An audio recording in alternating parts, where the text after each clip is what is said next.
endless corruption running rampant throughout our government, independent voices are needed more than ever to battle the offensive against our freedoms and liberties. As a listener of RBN, no one understands this concept better than you. Now it's up to you to do your part. The time has come for you to take action and begin broadcasting the truth to hundreds or thousands of people every month. Sound impossible? Quite the contrary. With pointed slogans from LibertyStickers.com, you can reach countless sleeping Americans unaware that they live in a real-life wonderland. LibertyStickers.com has a huge inventory of political bumper stickers and messages that reflect the truth about our government, our politicians, and the future of America. With so many in stock, there's one perfect for you. Visit us today at LibertyStickers.com. Again, that's LibertyStickers.com. Do your part. Your voice is important. Let it be heard. You're listening to the Republic Broadcasting Network, because you can handle the truth.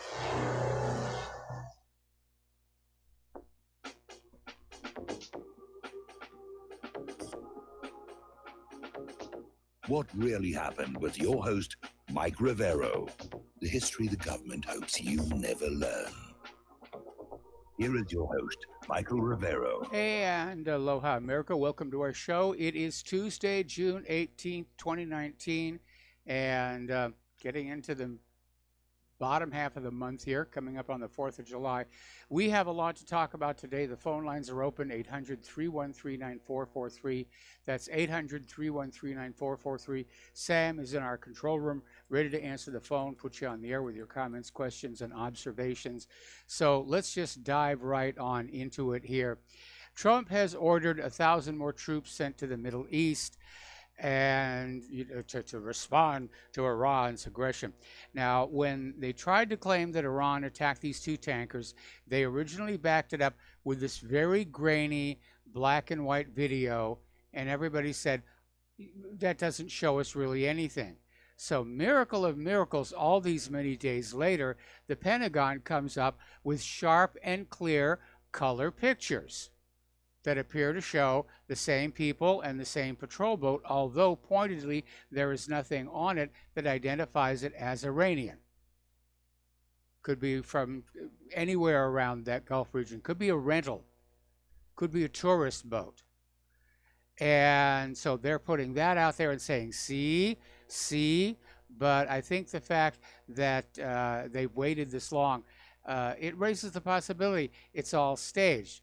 Two things I find particularly suspicious is the claim that they found a piece of the limpet mine still stuck to the hull of the ship, which was not visible in the grainy black and white video, and there's an Iranian palm print on the side of the hull. Well, until they actually identify who the palm print belongs to, it's ridiculous to say it's Iranian. But they're upping the ante. They're trying to up the ante on the proof that Iran was behind this. And, you know, at this point, I don't think anybody's going to believe the U.S. government because they've botched this one, just like they botched Assad sarin gas, just like they were caught lying in Saddam's nuclear weapons. Gulf of Tonkin, USS Maine, USS Liberty, RMS Lusitania. We know we have been lied to over and over and over again by this government to trick us into supporting wars, and I think we've all had it. And the brazenness of the lies doesn't change a thing. It's still a lie.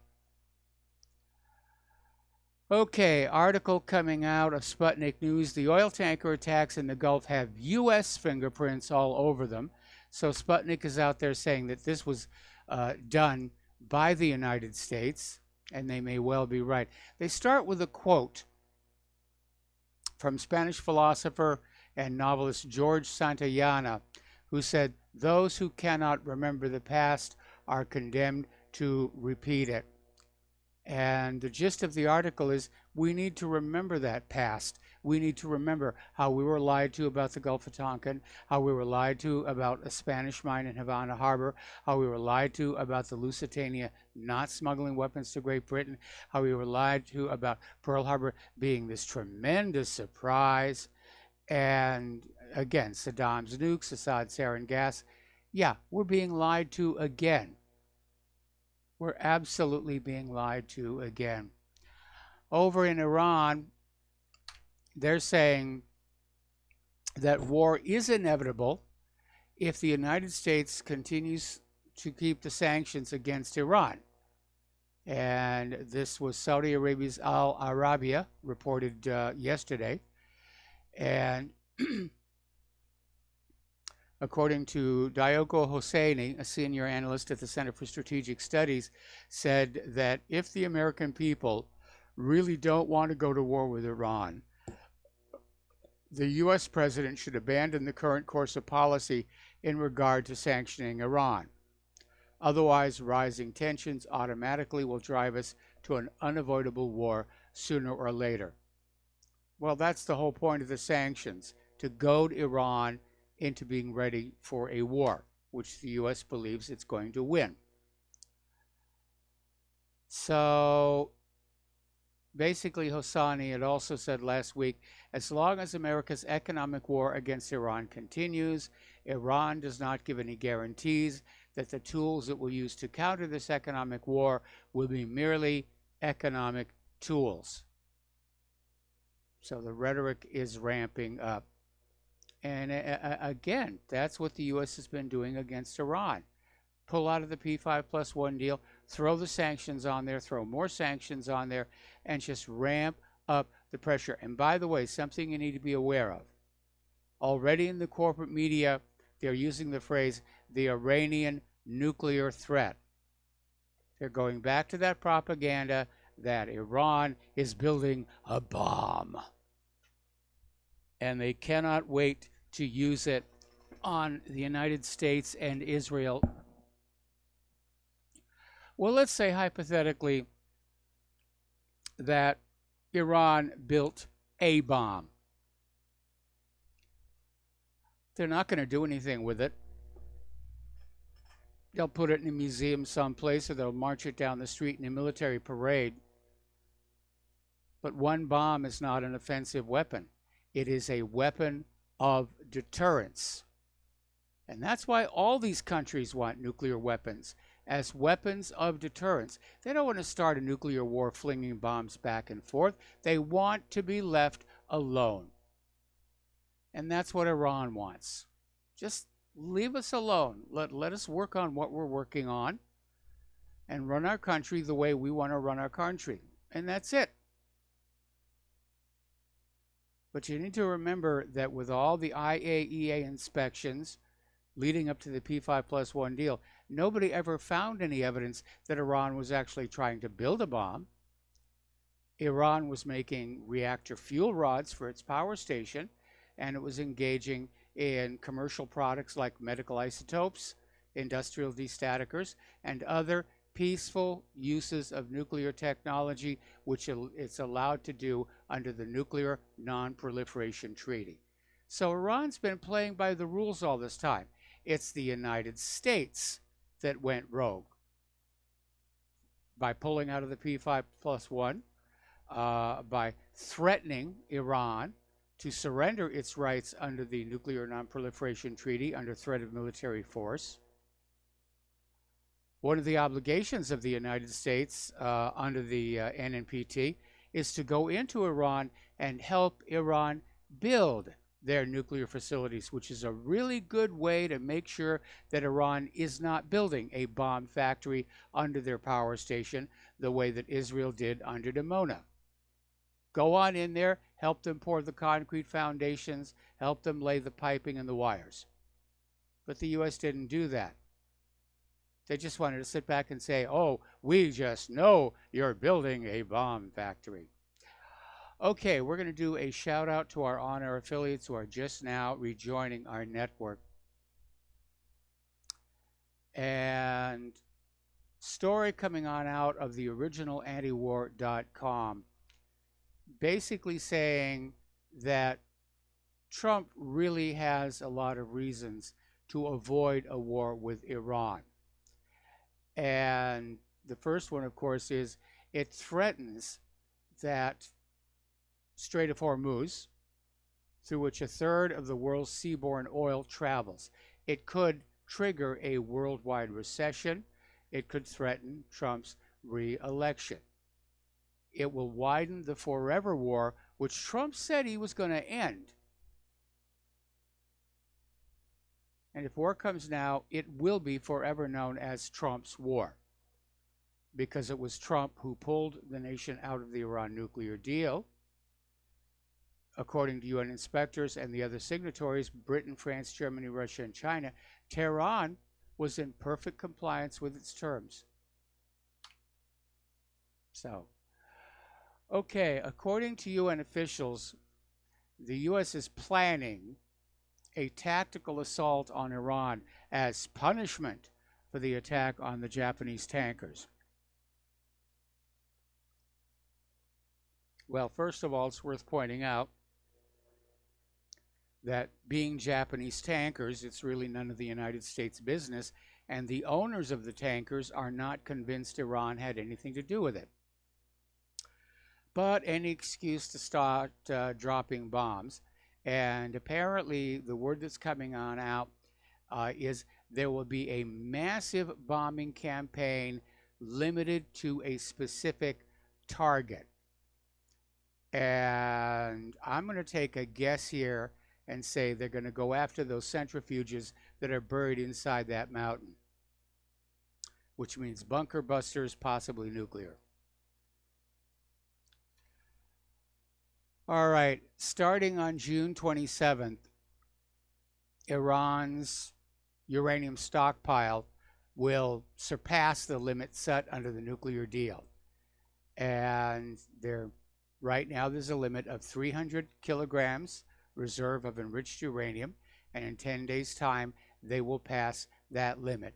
That was based on Articles 26 and 36 of the nuclear deal, and will be reversed once other parties live up to their commitments. In other words, Iran is saying, we're willing to go back as long as everybody comes back to the table playing by the rules. Iran is saying they may also increase uranium enrichments up to 20% for use in local reactors. The 2015 nuclear accord caps the level of purity to which Iran can enrich uranium at 3.67%. And again, before everybody gets hysterical about the nuclear weapon threat, the Iran nuclear weapon threat, uranium has to be enriched to 95% before you can make a bomb with it. So, anyway. James Corbett came on out with an interesting little article and video, basically talking about the 4 times the U.S. threatened to stage an attack and blame it on Iran. And this included Zbigniew Brzezinski, who wanted to stage a terror attack and blame it on Iran. Gary Hart came on out warning Iran about another Gulf of Tonkin. Seymour Hersh was out there talking about Dick Cheney's plan to stage an incident. And apparently in the Strait of Hormuz, there was an incident where an American carrier almost blew a couple of Iranian speedboats out of the water and would have started the next war. It was averted, thankfully, at the last second. And apparently the incident was overblown. There was a vice admiral in charge of the fleet in the Strait of Hormuz who said there was no concern. So they wanted to use that one to cook things up here. There are going to be more false flags. There's absolutely no question about it. Next one's going to be really spectacular. Next one, they're going to blow up the whole ship and let it sink. Okay, over in Israel, the Israel Supreme Court is backing the demolition of 13 buildings that are nominally under the control of the Palestinian Authority. These are 13 apartment blocks built in Area A of the occupied West Bank, but which now lie inside the route of the illegal separation wall. So Palestinians are saying the ruling sets a precedent that will enable the demolition of thousands of buildings in the West Bank. So the court sitting as the High Court of Justice backed the state's argument that the buildings do not have the required permits and thus can be demolished. The buildings contain roughly 100 apartments, 20 of which are already inhabited. The rest are under construction. So they're going to knock those things down. Now, everybody's always asking, we know Israel has nuclear weapons. How many? And the numbers are all over the place. But according to the Stockholm International Peace Research Institute, they're saying their analysis is Israel is believed to own between 80 and 90 nuclear warheads, which is a lot. It's enough to cause a great deal of mayhem in the area. So by the start of this year, 9 countries, the United States, Russia, the United Kingdom, France, China, India, Pakistan, Israel, and North Korea, possess as many as 13,865 nuclear warheads, of which 3,750 are operational, and an estimated 2,000 are being kept in a state of alert. That really is enough to blow up the planet a couple of times over. Apparently, Israel is getting very, very nervous over the fact that Hamas is increasing their naval capabilities. Basically, they're able to navigate up and down the coast, and apparently during the 2014 war, they were able to infiltrate the Zikim beach. And so Israeli reports are concerned about Hamas naval commando units and the new strategic capabilities they've developed on the seafront. So we'll see if they're going to do something about it, but they very well might. Okay, a little bit of good news. Over in Saudi Arabia, there was this Saudi teenager facing the death penalty after being arrested at age 13. He will not be executed following international outcry, and he could be freed within 3 years. Murtaza Quararas, now 18, had been sitting in pretrial detention since his arrest in 2014 for taking part in the Arab Spring protest 3 years before. He has now been sentenced to 12 years in jail, including time served. So that's an additional 4 years. That was suspended because of his young age.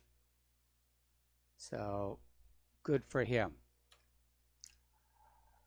Angela Merkel met Ukrainian President Volodymyr Zelensky and appeared to, well, she sort of reminded everybody of Hillary Clinton. She was visibly unsteady and literally shaking when she was trying to stand there.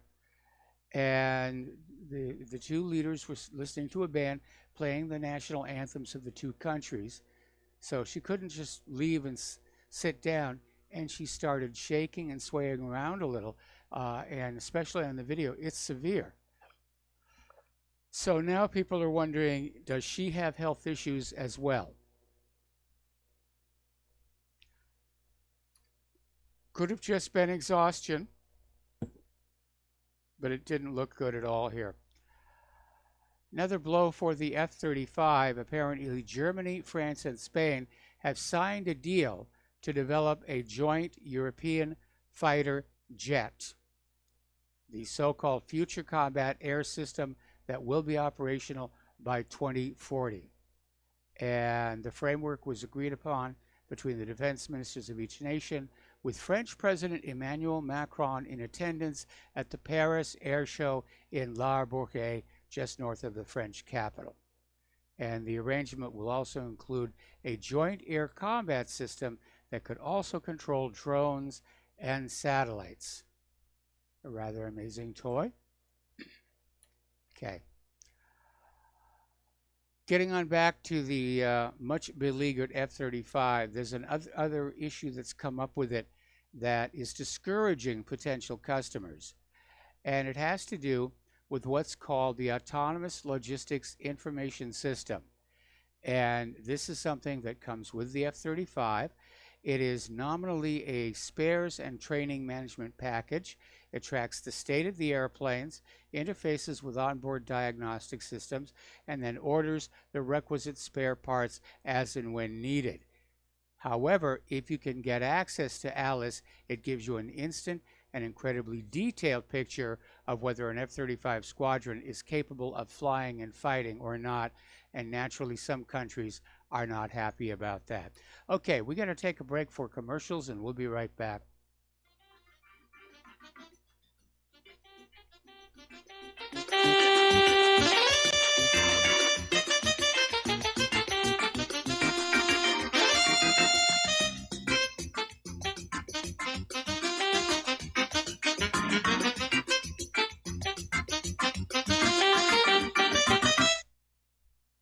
Corporate media dominates the American opinion. Finding independent voices that counter this avalanche is becoming increasingly difficult. With the endless corruption running rampant throughout our government, independent voices are needed more than ever to battle the offensive against our freedoms and liberties. As a listener of RBN, no one understands this concept better than you. Now it's up to you to do your part. The time has come for you to take action and begin broadcasting the truth to hundreds or thousands of people every month. Sound impossible? Quite the contrary. With pointed slogans from LibertyStickers.com, you can reach countless sleeping Americans unaware that they live in a real-life wonderland. LibertyStickers.com has a huge inventory of political bumper stickers and messages that reflect the truth about our government, our politicians, and the future of America. With so many in stock, there's one perfect for you. Visit us today at LibertyStickers.com. Again, that's LibertyStickers.com. Do your part. Your voice is important. Let it be heard. Folks, we're living in a world the likes of which we've never perceived any clearer than we do now. The plan for global governance has been in the works for generations and would have likely been achieved by now, but for the fact that the globalists left open their Achilles heel. With all their tools, Federal Reserve System, fiat currency, no child left behind, and then Common Core education introduced to our schools to dumb us down, vaccines, pharmaceuticals to lobotomize us, GMO foods, insertion of compromised or bought and paid for politicians, judges, mainstream media propaganda, all pieced together like a puzzle designed to ultimately bring the world under submission. But with all their strategy, they forgot one thing: knowledge. And knowledge is power. With knowledge, their bombardment is nullified. Folks, with that, as brilliant and knowledgeable as you become, among the wisest audience of any radio audience in the world, and you are, I want you to take a moment to reflect and ask yourself, how much of that knowledge did I obtain from Republic Broadcasting Network? How high has my consciousness been raised since I've been a listener? How fast am I now able to discriminate truth from fake news by being a Republic Broadcasting listener? How clear am I now able to see the world since I've been listening to RBN? Ask yourselves those questions, folks. Then ask yourself, what is that knowledge worth to me? Like my morning coffee, how would I survive without it? A voice of truth in a sea of lies. Do we not all need to make sure it survives? Like public broadcasting, we are now finding we can only survive with listener support. Censorship, advertisers being attacked, truth itself being attacked. It's the only way through this. We at Republic Broadcasting humbly ask you to become a supporter. Look at your budget and make a determination of what Republic Broadcasting is worth to you and what you can afford on a monthly basis. Go to republicbroadcasting.org and pledge 20, 30, 40, 50, if possible, 100 a month or more if it's affordable. Click the donate button and become a regular monthly donor. Assure both us and yourself that Republic Broadcasting truth will continue to flow like that morning coffee. The network thanks you. Well, they're stealing down on Wall Street and in Washington, too. You know, it makes me wonder, what's a guy on Main Street to do? I've always tried to be an honest, upstanding kind of guy. And I must admit lately, I thought about giving something else a try. Oh, I want to be a pirate. I want to sail the seven seas, yeah, I want to be a pirate. And aloha, America. Welcome back to our show here. And once again, Republic Broadcasting needs your support. And it's serious. We need your help. So the postal address where you can send a check, money order, or if you prefer anonymity, cash, is Republic Broadcasting Network, 2251 Double Creek Drive, number 302, Round Rock, Texas 78664. The phone number where you can make a credit or debit card donation or pledge to be a recurring subscriber is 800-724-2719, extension 1 during business hours, extension 3 at all other times. All right, getting on back to this cyber attack on Russia's power grid that was reported by the New York Times. This drew the ire of Donald Trump and raised the question of, was this just a bluff or did it really happen? And they didn't want the Russians to know. In any event, using the U.S. precedent, where the U.S. said a cyber attack is an act of war, Russia is saying that, yeah, your U.S. cyber attack on Russia's power grid is an act of war, but we're not going to do anything about it because we were able to basically defeat it all. So basically saying the U.S. attacks were thwarted. Playing with fire here. Okay, Xi Jinping of China has scheduled a summit with Kim Jong-un in North Korea this week. And Xi Jinping will visit North Korea to meet with Kim Jong-un. It will be Xi's first visit to North Korea and the first time China's leader has made such a trip since Xi's predecessor Hu Jintao visited Pyongyang back in 2005. So China's CCTV said Xi will arrive on Thursday and depart on Friday. The Korean Central News Agency confirmed the visit but had no details. A spokesman for the Chinese Communist Party said Xi accepted a personal invitation from Kim, possibly issued when the two met in Beijing in January. So we'll see what happens on that. China has also affirmed their continued support to Syria in bilateral relations and expressed its interest in developing and invigorating relations in different spheres. During the meeting, the two sides discussed the historic relationships binding the two friendly countries, underlining the necessity of enhancing coordination and cooperation between them on different levels to upgrade them to the hoped-for level by the two countries' leadership. Basically, what they're going to be doing is bypassing the United States. Okay, let's see. This summer, the Army is buying these mini drones. They're called the Black Hornet. They weigh 1.16 ounces. They look cute as all get out.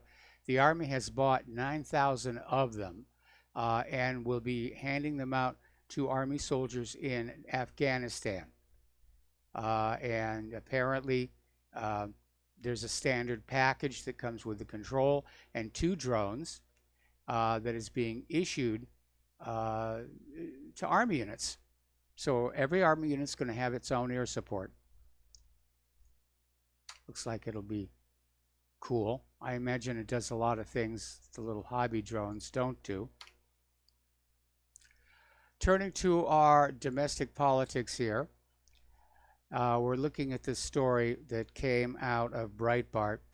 The Obama State Department, an Obama State Department official, introduced Christopher Steele to the Clinton Foundation executives.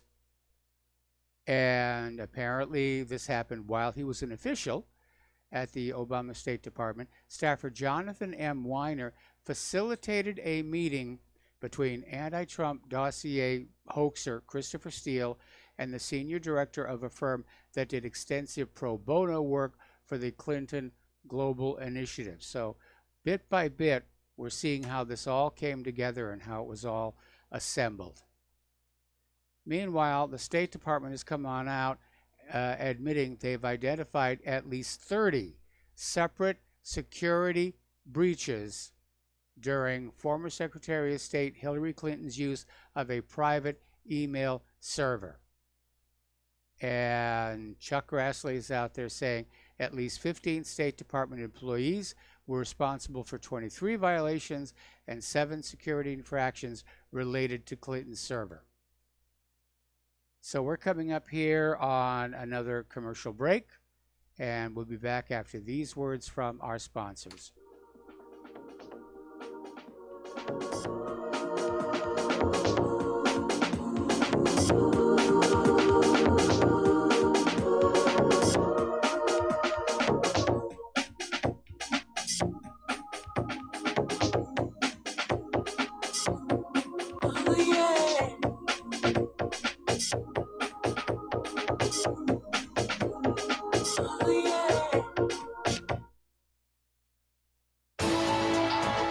You are tuned in to the Republic Broadcasting Network. Visit our website by going to republicbroadcasting.org.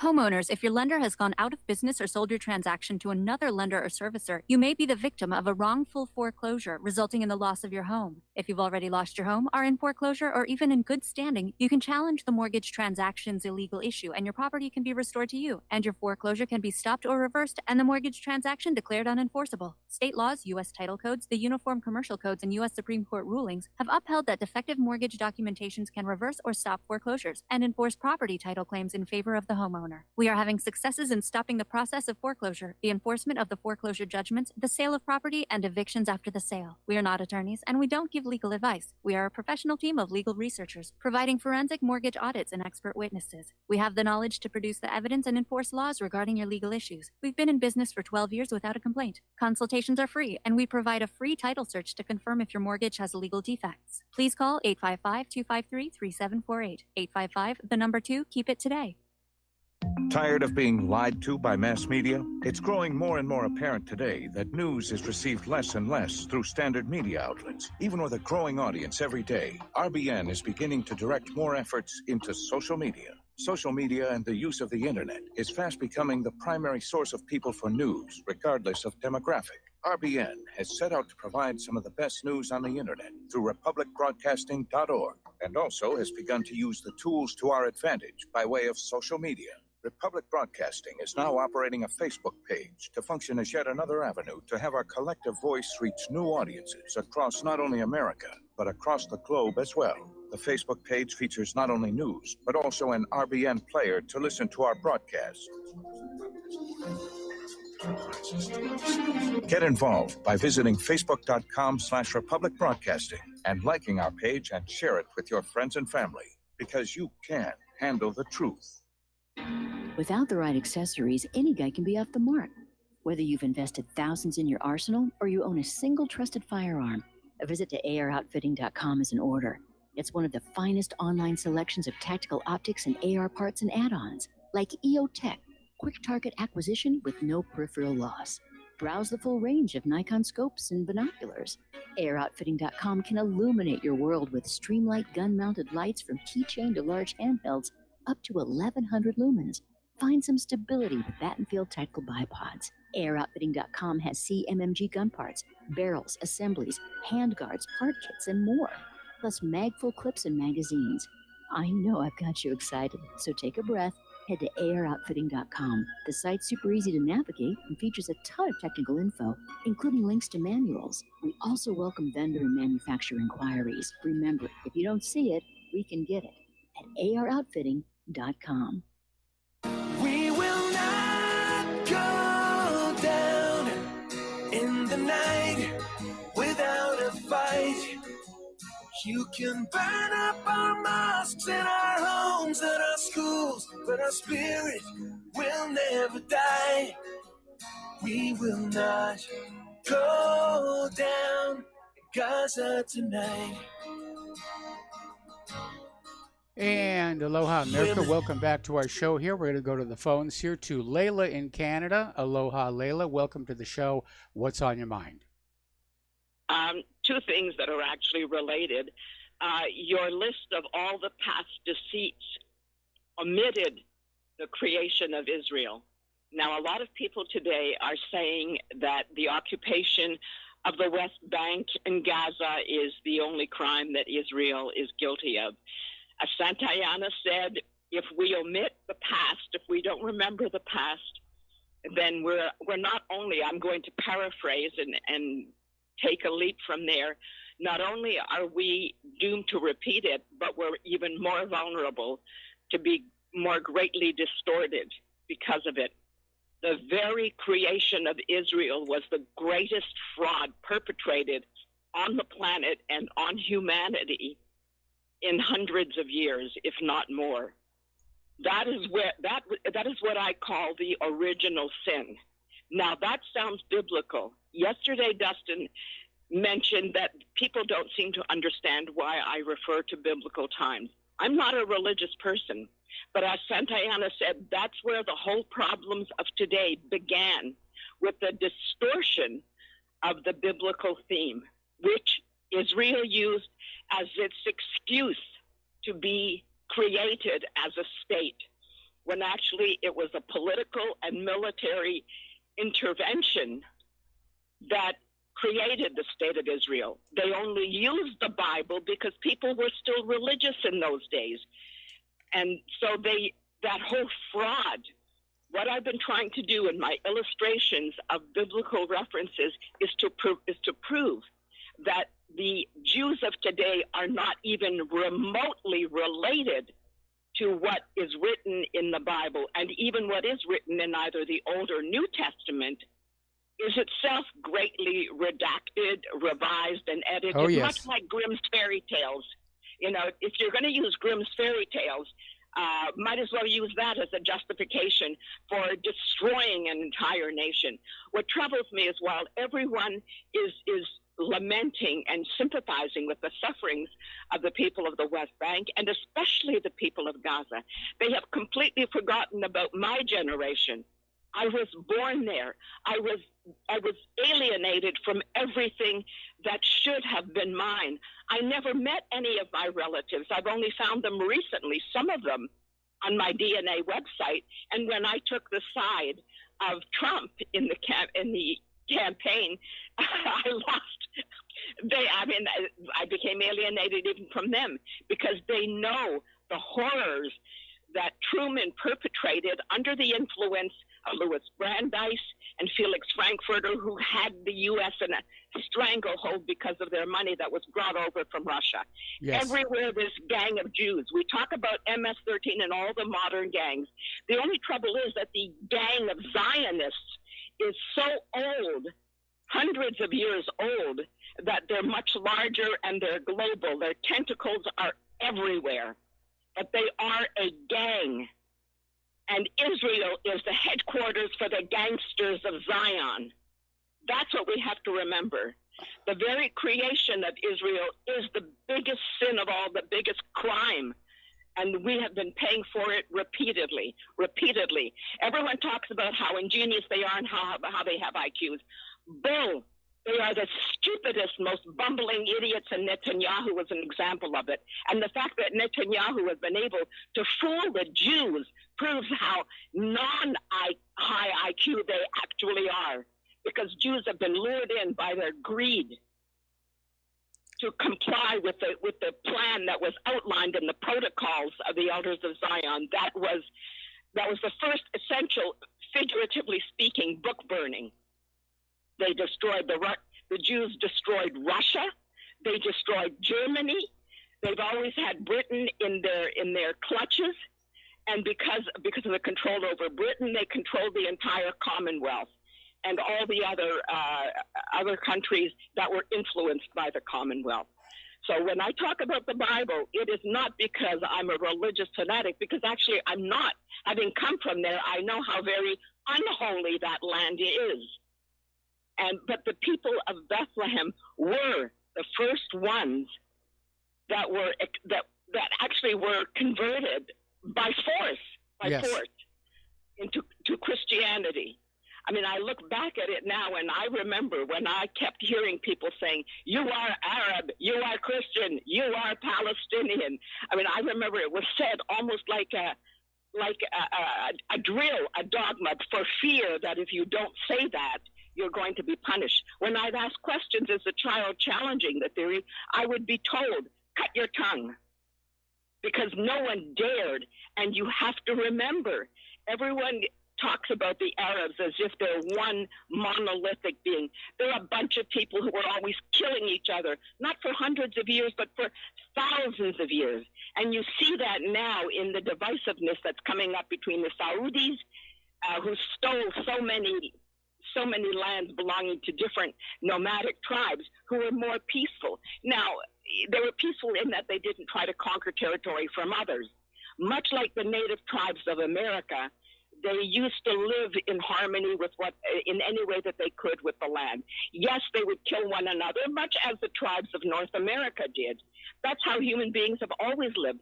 They have lived in bands and have recognized that their survival and sustenance came from the earth, so they did not rape and destroy the earth. But the Zionists have absolutely no compunction about destroying the earth, destroying humanity, because they've got everything already packed up in their satchel somewhere, probably in Dimona under the nuclear plant. And if America's greatest complicity is allowing Israel to get where it is, the Europeans as well, and their stupidity, the Germans, and bowing down their heads and saying, yeah, mea culpa, mea culpa. Your ancestors, you who still consider yourself Germans, were victims of those Zionist thugs, and so were the Russians. And that is why Putin is so careful. That is why he walks very carefully from one side or the other. Not because he's such a wise or good man. It's because he knows that he dares not go against this all-powerful cabal. So I'm sorry that I've let loose what I have been dying to say openly. The Holocaust was engineered. There's a movie out that's called Three Identical Strangers. It's about how there was a Jewish adoption agency that intentionally separated Jewish children, Jewish twins at birth, and then monitored them. They experimented with them. Look for the movie. It's Three Identical Strangers. Look for that movie and then ask yourself, were those medical experiments that were conducted by the German Nazi doctors actually Germans, or were they in fact part of the Zionist cabal? They have used humanity as an experiment. The one thing that has to be done, Europe has got to wake up. Its own survival depends upon putting an end to the stranglehold that Israel has over the world. Now I've said about as much as I can. Thank you for allowing me to say as much as I have. All right. Well, Layla, thank you very much for the rant, for the vent, if you will. We're going to let you go and switch over to Terry in California. Aloha, Terry. Thank you for waiting so patiently. What's on your mind? Say it again. But anyway, I was just wondering if you heard about Pompeo going down to Central Command and talking to those generals down there. Yes. The way I heard it, the president was, or the DOD, whatever, was getting some pushback from the generals on their plan to invade Iran. Yeah. And they sent Pompeo down there for like a enforcer to go and tell them what's going on and tell them they better get in line. But hopefully the generals will educate Pompeo a little bit when he gets, or if he might have been down there and he's already back. I don't know. Well, I watched his speech after he had his meetings with CENTCOM, and I got the distinct feeling that he did not get what he wanted, that he was out there trying to save face and, look like everything was still hunky-dory. But I got the distinct feeling that he did not get what he wanted. Well, I was encouraged by the fact that he might have gone down there because he was getting pushback from the generals. So that was encouraging to know that the generals are, not just going to go along with this unless they really have to. They're trying to educate these people. Well, from the point of view of, looking at the situation tactically, the U.S. military is already mired in quagmires in Afghanistan. We're still having to garrison Iraq. We're still stuck in Syria. And none of this stuff is going very well. Iran is going to be a major, major effort, especially if it's a ground war. Now, right now, as of this morning, they're talking about a massive airstrike on a single target as revenge for the attack on the Japanese tankers.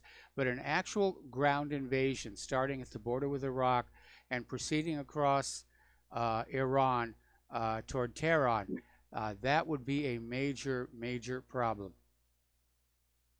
Well, it's another point. If they're going to come in from Iraq, there's a lot of Rockies that are Shias now that sympathize with the Iranians. Yep. So you got the Mahdi army, and you're going to have some resistance there in Iraq while they're forming up for that invasion across the border. Yep. And who knows? The Iranians could put troops in there, knowing, that they'd be welcome, and as the U.S. Stages for an invasion, the Iranians could very well put troops in there at the invitation of, the Iraqis. Yeah, because I remember the government of Iraq has officially refused permission for the United States to use its territory to launch a war against Iran. So that could get really kind of ugly. And there aren't too many other places where the United States could launch a ground invasion from, he said, bringing up Google Earth. Well, when I worked had a project up at headquarters Marine Corps in the Pentagon, we had a drill on amphibious assault on the eastern part called Charbahar, because there wasn't mountainous area where we can get a landing. But I'm sure that's all going to be mined, and, it's not going to be that easy. And then, of course, I was thinking, would they use 101st and 82nd Airborne Division to go in, in an airborne area, because, there's a lot of mountains in there. And, of course, they'd have to use a lot of helicopters, for air assault, too. But I don't know, maybe we better talk to Peter. He probably knows a lot more about this than I do. Yeah, that might be a good thing to do. Well, I'm looking at the map here, and, a ground assault could go in from Turkey, assuming that the U.S. mends its relationship with Turkey. They could go in from Afghanistan, or they could mount a naval assault from the Persian Gulf. Or they could just basically go in and call in an airstrike on Tehran. All right, well, listen, Terry, we're going to let you go. Thanks an awful lot for the phone call, and we're going to switch to Jeff in Nevada. Aloha, Jeff. Welcome to the show. What's on your mind? Oh, hey, Mike. I was just thinking about watching this happen with Trump. After Trump had a previous tweet that said something like, Barack Obama is going to get us into a war with Iran so he can stay president or something. I forget what it was, but he was like mocking the fact that, like, oh, who would be so stupid to go get us into a war with Iran? And here he is doing exactly what his Zionist masters tell him. Yep.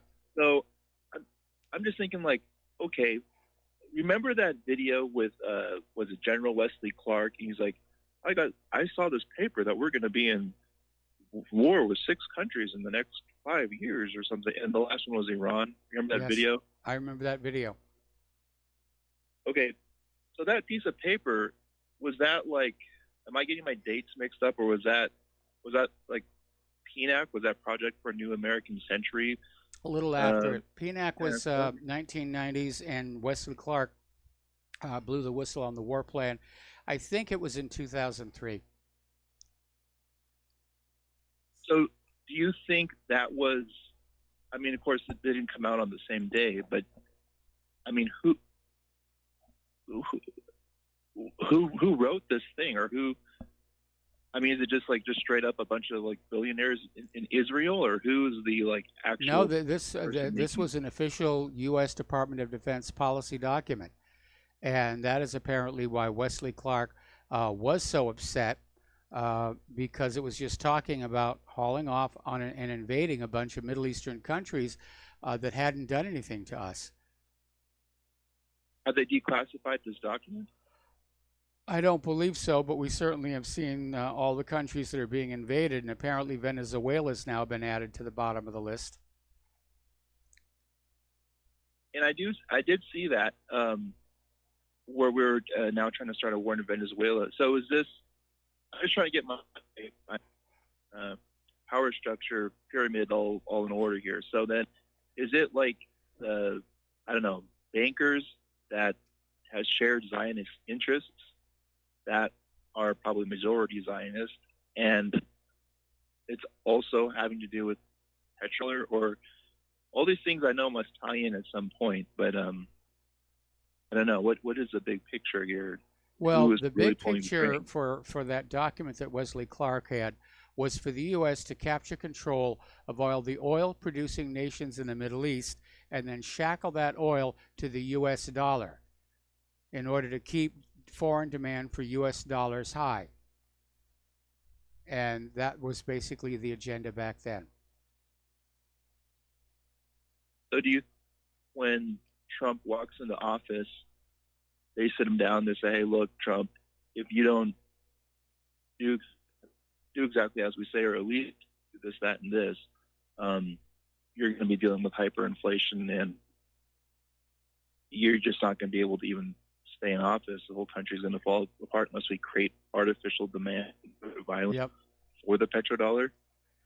Maybe they did that. Maybe they showed him the Kennedy assassination. Maybe they just said, you know, you're president, but it really is kind of a figurehead job, and we're going to give you some instructions here. Anyway, Jeff, need to let you go, need to take a break for commercials. We've got another caller waiting on the line, and we will be right back.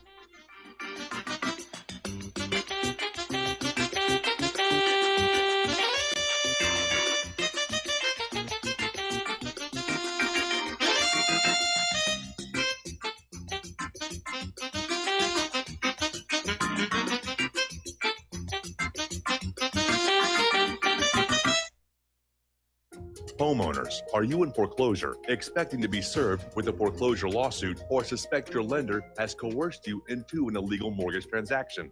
A huge number of mortgages made in the last 10 years have legal issues and are possibly defective. State laws and the U.S. Supreme Court have upheld that defective mortgage documents are grounds for foreclosure defense and for counterclaims in favor of the homeowner. If your mortgage has been sold or assigned since closing the loan, it may be defective, and you may be paying the wrong party, and the lender may not have standing or the right to foreclose or collect payments under the law. If you would like to know if your mortgage is legal or not, or know if you are paying the right party, we can help. Our initial consultations are free of charge. We are not attorneys. We are legal researchers and work closely with experienced lawyers who know how to help you find the evidence to help you keep your home. Call toll free 1-855-2-KEEP-IT. That's 1-855-2-KEEP-IT today.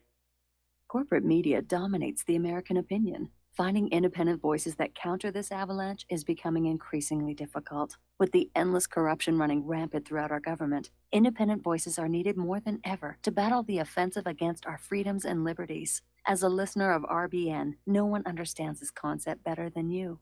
Now it's up to you to do your part. The time has come for you to take action and begin broadcasting the truth to hundreds or thousands of people every month. Sound impossible? Quite the contrary. With pointed slogans from LibertyStickers.com, you can reach countless sleeping Americans unaware that they live in a real-life wonderland. LibertyStickers.com has a huge inventory of political bumper stickers and messages that reflect the truth about our government, our politicians, and the future of America. With so many in stock, there's one perfect for you. Visit us today at LibertyStickers.com. Again, that's LibertyStickers.com.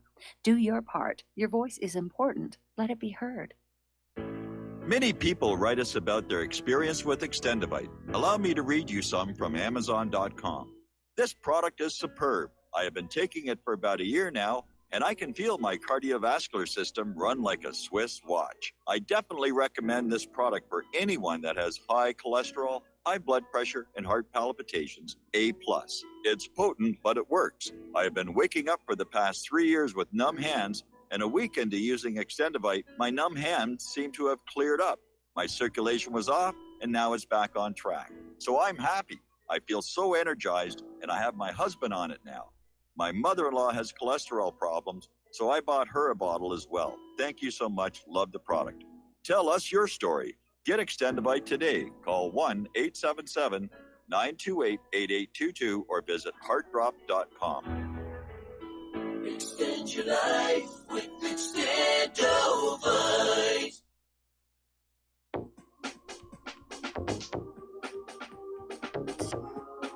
What really happened with your host, Mike Rivero. Join Mike on the air. Call toll-free 800-313-9443. 800-313-9443.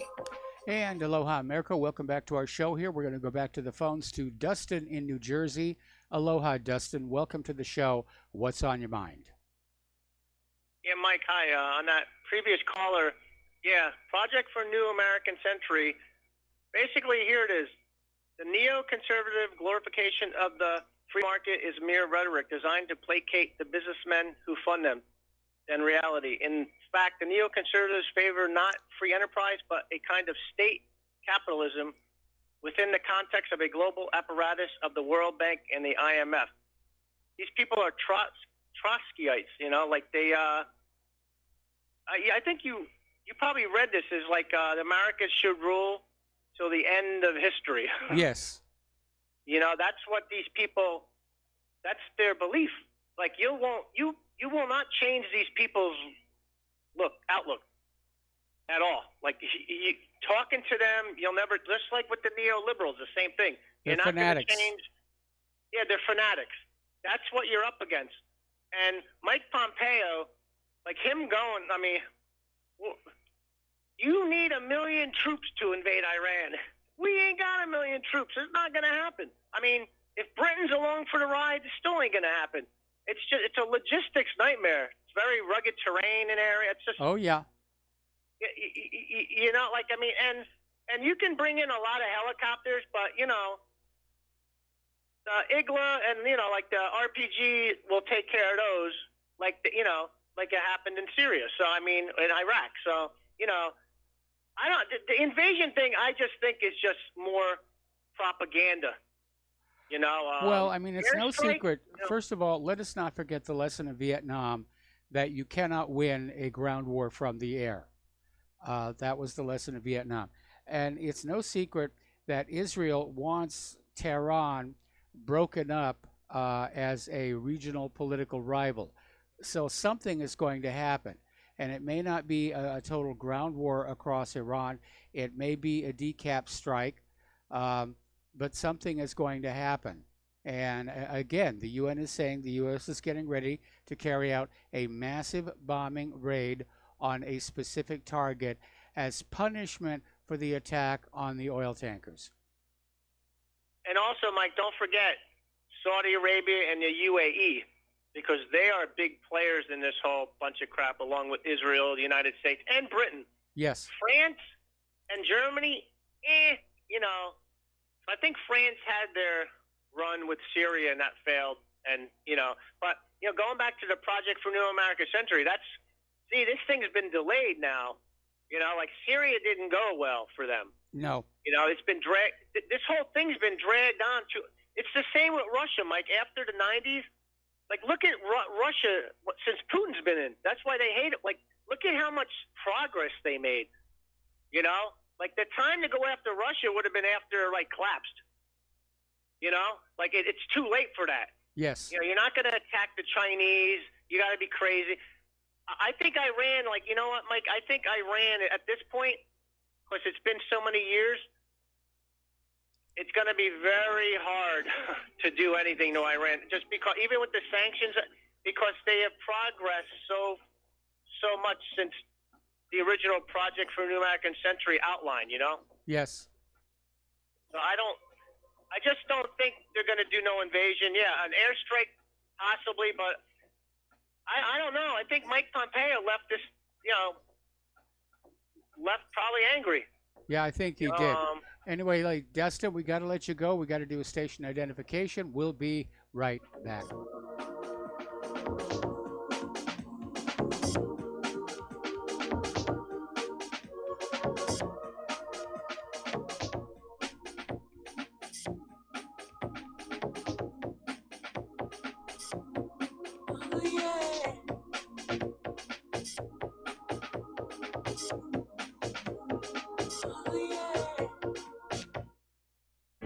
Don't regret growing old. It's a privilege denied to many.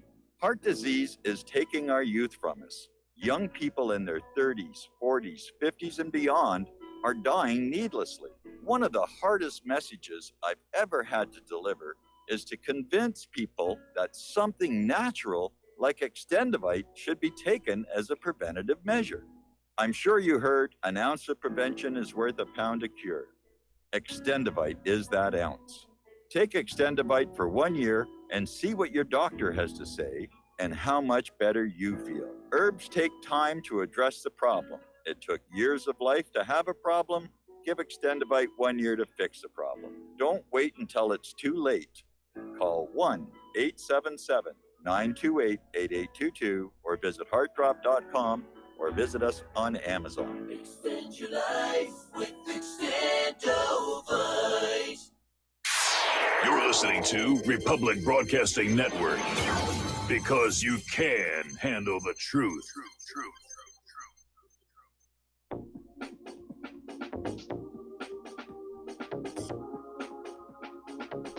What really happened with your host, Mike Rivero, because World War III is a really bad idea. Here is your host, Michael Rivero. And aloha, America. Welcome back to our show here, hour number 2. The phone lines are open, 800-313-9443. And we're going to go to the phone lines now to Mark in North Carolina. Aloha, Mark. Welcome to the show. What's on your mind? Hey, aloha, Mike. Mike, you know, one thing I don't understand, well, I do understand to a degree, is nobody is talking the D word, and it's draft. Yes. That's what would be necessary. Because they're not just going to get away with the bombing of Iran. Iran is going to counter-strike. Maybe they will close the Straits of Hormuz. Who knows? They may turn the, it's not going to be pretty. To invade Iran at that point would probably take about 1 million men. Even then, I'm not so sure that would do the job. And my son says he thinks robots could do it. I don't think we're that advanced yet as far as robots. You're going to need men, infantry, artillery, the whole 9 yards, armor. And I don't think we could do it. They're a very mountainous area. Yeah. They're a huge country. There's a lot of people. And people may not love the mullahs that much, but they love their country. And they don't want to see that country just taken over by another country the way Iraq was.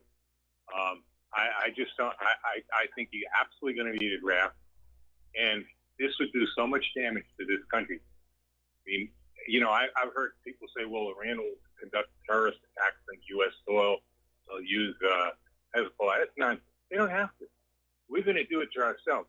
There would be such riots if you get these millennials who are, and Generation Z who are who don't get their news from the corporate media, get their news off of various internet sites and other things, even RT, things like that. They're not going to let themselves get drafted like that. They're going to fight. They're going to riot. And if they are drafted, if they do go in, you're going to have mutinies within the military, which you had by the way in Vietnam. The reason why they got out when they finally did is so many officers and senior enlisted men were in what they called frag, is that they knew they couldn't, and there were a lot of units that were just refusing to go anymore. They were refusing to move out in the field anymore. And, that's when you had the Vietnam War, Veterans Against the War. John Kerry was actually the leader of them. And I remember when Kerry made that statement, too, that if you want to, who wants to be the last one to die for a mistake? Yes. So this is what we're dealing with. And by the way, Kerry's starting to look good to me. What he did with the Iran deal, I mean, I'm not thrilled with the guy, but at least he did something like that. They're saying, well, he's a traitor now because he's talking to the Iranians. Nonsense. He's disgusted. He worked his butt off to have a peace. He did serve in Vietnam. He was, there's no question about that. He served honorably, and he did everything he could to at least make that deal. Now, I don't know what these people are thinking. I don't know what Trump thinks. if he can even think properly, all the aspartame he slugs down every day, with a dozen Diet Cokes and all that. I just don't. I don't know where these people are coming from. That fat pig Pompeo, he's not only a religious fanatic, okay, he's also stupid. And while Bolton is just plain evil, the man just wants war and more war. That's all that SOB wants. The man is evil. And Kushner's no good either. There's a bunch of these people in there that some of them are inspired by religion. They really are. Yes. They think that, I don't know, that we're going to have Armageddon, which would probably mean a nuclear war.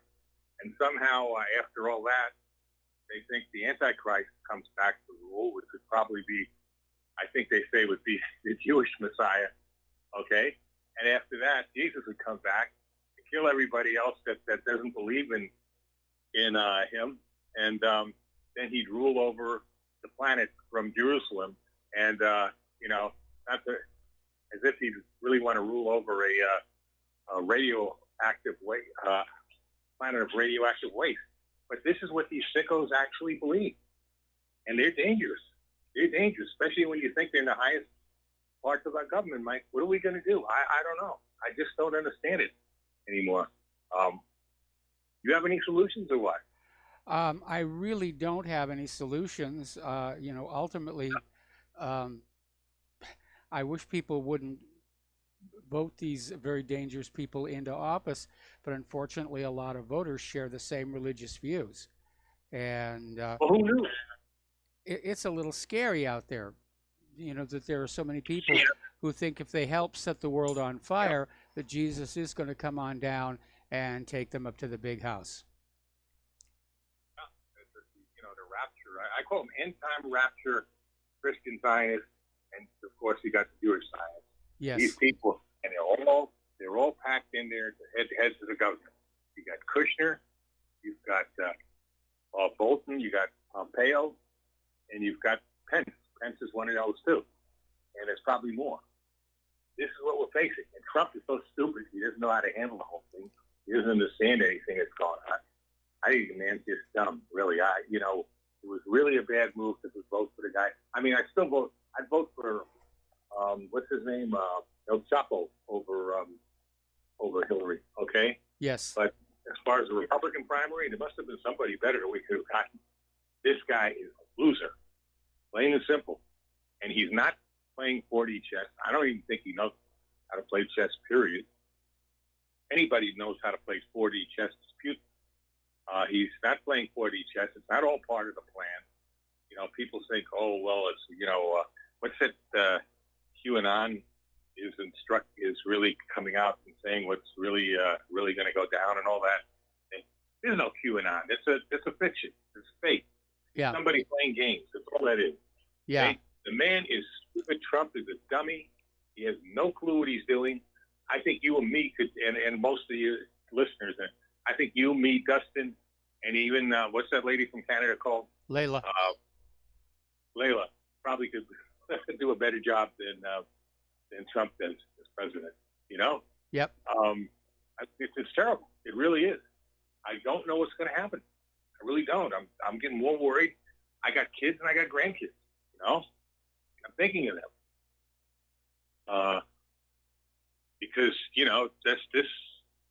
we're not going to survive a nuclear holocaust. It's just not going to happen. I mean, Russia got the ability to destroy us as we have the ability to destroy them, and China would probably get into it and be destroyed also, and so would probably most of Europe and probably the whole planet. I don't think the planet could survive the nuclear winter that would be involved in such a war, Well, it depends on how many warheads are used because, keep in mind, there have been nuclear explosions already, and the Earth did not come to an end. The radiation is still out there from Hiroshima, from Nagasaki, from all those Pacific tests down in Bikini Atoll and the Marshall Islands, from all the above-ground tests out in Nevada. That radiation is still floating around the atmosphere, and probably it's contributing to cancer rates, but it's not killing the entire world. On the other hand, if they were to, haul off with all 3,000 warheads aimed at the urban centers, I think obviously a lot of people are going to die. Well, you see, the thing is this: it's a matter of escalation. A war between let's say a war between the U.S. and Russia starts over Iran. I don't think it will, because I think Putin is smarter than that. He knows what this would do internally to the United States if we did have to. But let's say it happened. Okay, let's say war between the U.S. and Russia. It would probably start non-nuclear. Who's ever winning, the losing side would then probably start with the nukes. Yes. And the other side would start with the nukes. Then you might have just a few nukes aimed at various bases and stuff like that. But as one side does that, the other side is going to increase it, and more nukes are going to. Then the nukes will start going into cities. Okay, and then it's a good possibility that other people will decide it's time to not bury the hatchet, to start getting their own, like India and Pakistan, to get it on with each other. And Israel might get into it too. And, all it would take is one or two nukes and that would be it for Israel. As small as they are. Pakistan might do that and fire at India, and India might fire at Pakistan. I mean, and then Europe might get into it too. It probably would, because, NATO. So you're talking about a lot of nukes going off, a lot of places getting destroyed. Yeah. And I just don't see any. I really don't know how the planet could survive. At least not the planet that we're thinking of. Might be something like you saw the movie with Denzel Washington, right? Book of Eli. Oh yeah. Or the Road Warrior. The Road Warrior and stuff. Might be something like that. You know what I mean? That would be a very nice place to live in. You know what I mean? Yep. That's pretty much it, Mike.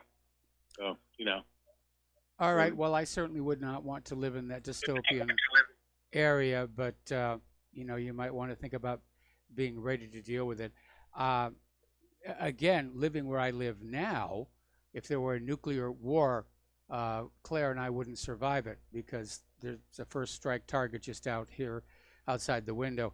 Where we're moving to, different story. We are well away from military bases and urban centers, and so we're going to be a lot more serious about storable food and water, and start building that all up all over again, because we sold a lot of it this last weekend.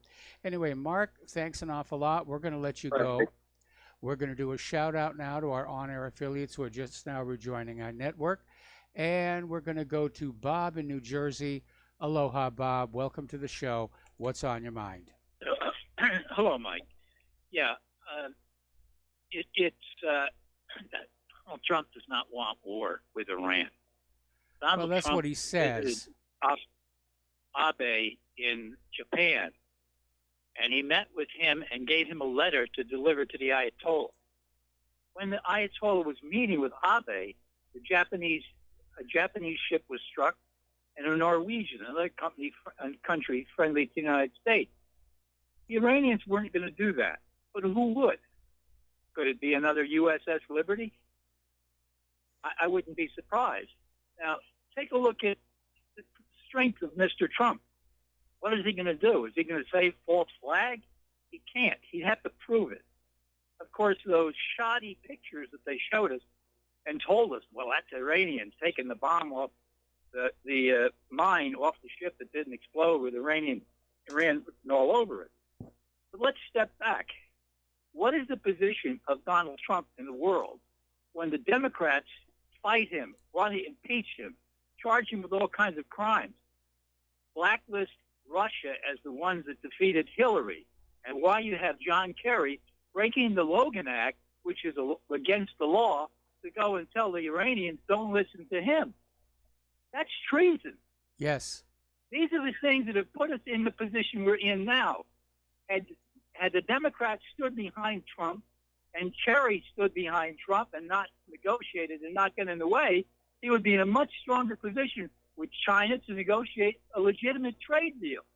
People sold this country out, and many of them, Bill Clinton gave them the minds and the method of making the chips that guide our smart bombs. They're made in China. Yes. Bill Clinton sold that out. That's about all I have to say.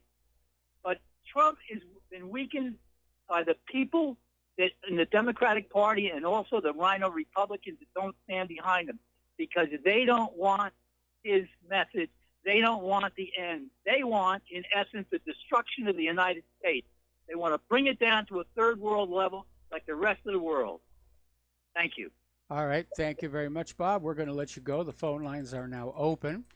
The number is 800-313-9443.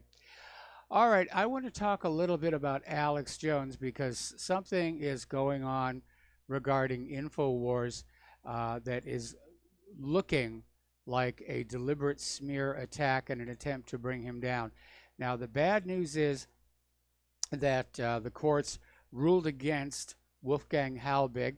They ruled in favor of Posner in the defamation case, so there's going to be some kind of a settlement down the road for that.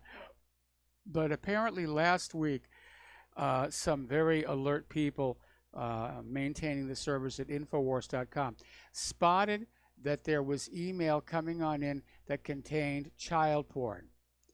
And so they immediately notified the FBI, and the FBI came on in and took a look and said, yes, as far as they can tell, Alex Jones and Infowars are the victims here. Somebody was trying to flood their server with child porn.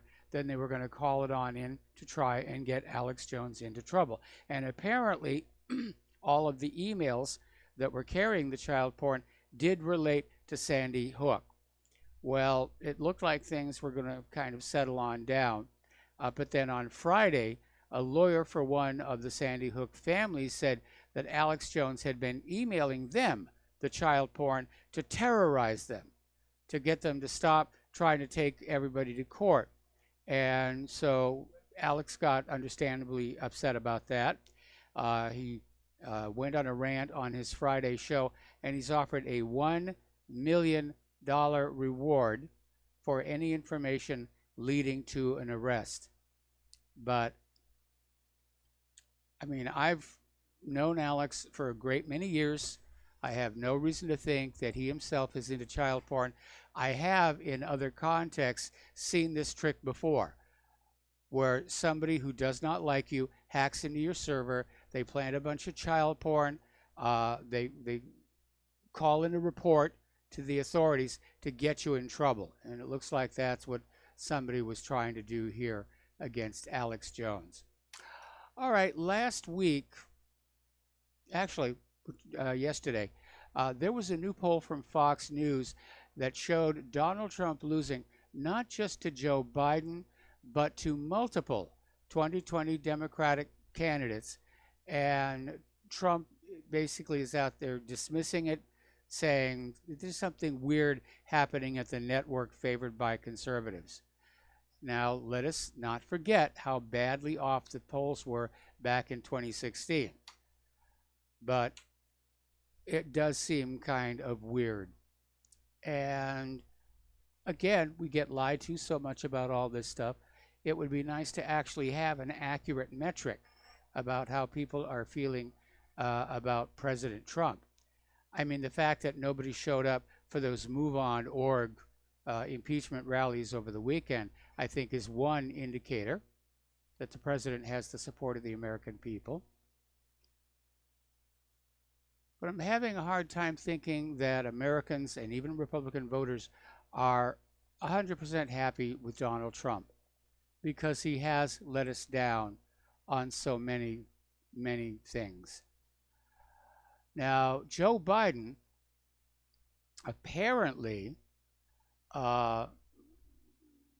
appeared to suggest using violence against Republicans in response to a question about how he, as president, would deal with the opposition to his agenda in the Senate from Senate Majority Leader Mitch McConnell.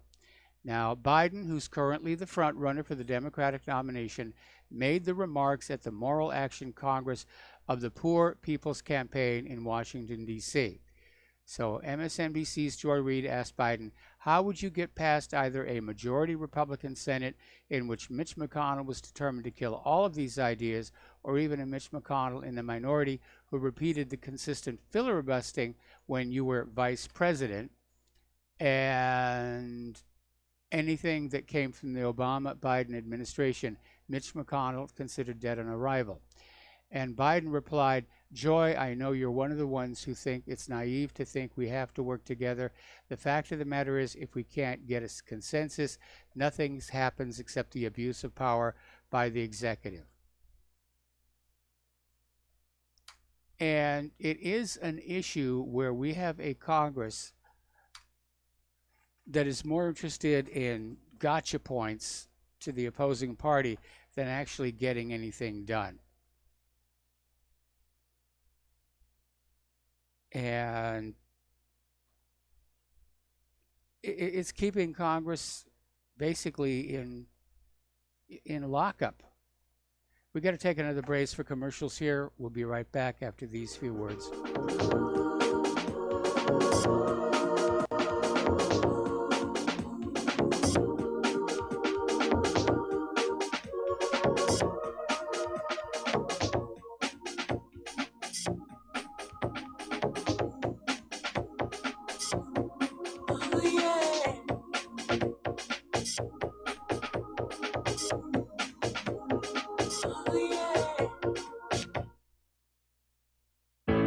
How healthy are your arteries? Deteriorating circulation has a number of early warning signs. High cholesterol, high blood pressure, fingers and or toes often go cold, arms and or legs often go to sleep, sharp diagonal crease in the earlobe, short walks cause cramping or pains in legs. Memory is not as good as it used to be, ankles swell late in the day, chest pain after physical exercise or emotional stress. If you experience even one of these symptoms, your circulatory system is crying out for attention. Extendivite is a natural solution to help improve your overall health. Extendivite is not your average heart tonic. To order, call 1-877-928-8822 or visit heartdrop.com or find us on Amazon.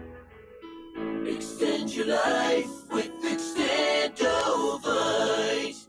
Folks, we're living in a world the likes of which we've never perceived any clearer than we do now. The plan for global governance has been in the works for generations and would have likely been achieved by now, but for the fact that the globalists left open their Achilles heel. With all their tools, Federal Reserve System, fiat currency, no child left behind, and then Common Core education introduced to our schools to dumb us down, vaccines, pharmaceuticals to lobotomize us, GMO foods, insertion of compromised or bought and paid for politicians, judges, mainstream media propaganda, all pieced together like a puzzle designed to ultimately bring the world under submission. But with all their strategy, they forgot one thing: knowledge. And knowledge is power. With knowledge, their bombardment is nullified. Folks, with that, as brilliant and knowledgeable as you've become, among the wisest audience of any radio audience in the world, and you are, I want you to take a moment to reflect and ask yourself, how much of that knowledge did I obtain from Republic Broadcasting Network? How high has my consciousness been raised since I've been a listener? How fast am I now able to discriminate truth from fake news by being a Republic Broadcasting listener? How clear am I now able to see the world since I've been listening to RBN? Ask yourselves those questions, folks. Then ask yourself, what is that knowledge worth to me? Like my morning coffee, how would I survive without it? A voice of truth in a sea of lies. Do we not all need to make sure it survives? Like public broadcasting, we are now finding we can only survive with listener support. Censorship, advertisers being attacked, truth itself being attacked. It's the only way through this. We at Republic Broadcasting humbly ask you to become a supporter. Look at your budget and make a determination of what Republic Broadcasting is worth to you and what you can afford on a monthly basis. Go to republicbroadcasting.org and pledge 20, 30, 40, 50, if possible, 100 a month or more if it's affordable. Click the donate button and become a regular monthly donor. Assure both us and yourself that Republic Broadcasting truth will continue to flow like that morning coffee. The network thanks you. What this country is coming to, I sure would like to know. If they don't do something by and by, the rich will live and the poor will die. Doggone, I mean the panic is on. Can't get no way, can't draw no pay. Unemployment. And aloha, America. Welcome back to our show here. A little bit of an embarrassment for Bill and Hillary Clinton. There's been this Broadway play, Hillary and Clinton. and it's been starring Laurie Metcalf and John Lithgow. And it actually started back in 2016. It costs $4.2 million to produce, and it's going to be closing end of this month because of poor ticket sales. And that may be an indicator of people just being fed up with the Clintons in general, even though these aren't really the Clintons. I mean, I'd love to see John Lithgow. You know, he's absolutely great here. But apparently, the theme of the script was all about sexism and politics back in 2008. And after getting clubbed over the head with #MeToo, I think probably that turned a lot of people off. All right, we're going to take a phone call here. Paul in Montana, aloha. Welcome to the show. What's on your mind? Good evening, good afternoon, Mr. Rivera. Looking at mail online, and it says Donald Trump tweets, next week ICE will begin the process of removing millions of illegal aliens who have illicitly found their way here. Something like 12 million of them. What do you make of that? Well, great if he can actually make it work. I mean, you know, they're going after the ones who refuse to show up for their court dates. But, you know, they're dispersed throughout our society. They're going to be very hard to find. I want to see it happen.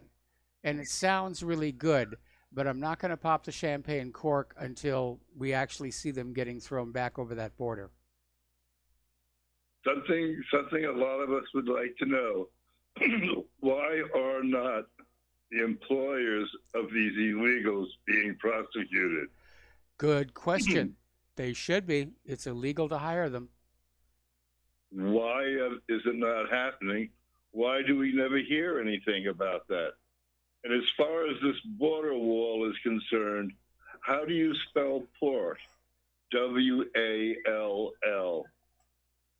You know, I mean, but will we start getting rid of these people? And the Los Angeles Sheriff's Department, how come we're not hearing about, you know, how disease-plagued their cars are, their families are, et cetera, Yep. et cetera? I mean, we're not hearing any of this stuff nowhere. You know, it's like, you know, hey, wake up, guys. You know, I don't know. I'll let you go. I got a pipe sitting here waiting for me. Later, Okay. thank you. All right. Well, have either a good plum or a good puff. I'm not sure which one you're talking about here. All right. Let's talk about the economic news. Deutsche Bank has 43 trillion euros in derivatives. They're starting to unravel. Too many of the financial transactions these derivatives were sold on are starting to go belly up. And they're saying a new bad bank is being created. What are they going to do with Deutsche? But those derivatives, those were an absolute disaster. They were never regulated. They were the cause of much pain back in 2008. Now, gold is looking better and better. Normally, the central banks try and cap it at about 1,300, but it looks like it may actually break out. And according to Your News to Know, they're saying gold is winning in the trade war, which has no end in sight. And they're saying what a U.S. rate cut could mean for gold prices. Now, earlier today, the Fed came on out and said there will not be a rate cut. There won't be a rate increase, but they're not going to cut. They're just going to leave things as they are. But apparently there's this fund manager who says gold could easily hit $1,700. So that would be a good thing. Iran and Russia have signed a memorandum of understanding over cooperation in the energy sector. And the agreement is covering oil, gas, petrochemicals, electricity, and nuclear power. Was signed in Tehran by Iran's Deputy Oil Minister, Amir Hossein Zamania, and his Russian counterpart. So it looks to me like Iran has found a market, somebody who's willing to pay for their oil and gas and ignore the U.S. sanctions. So we'll see what the U.S. does in response to that. Getting on back to our own border, Alexandria Ocasio-Cortez is now out there accusing Donald Trump of running concentration camps just like the Holocaust in order to keep these migrants, these illegal immigrants, under control. Oh, it's a Holocaust. What a terrible thing you're doing. Well, you know, they chose to come here. It's a very different context from what happened in Germany. All right, we got to take another break for commercials, and we'll be right back.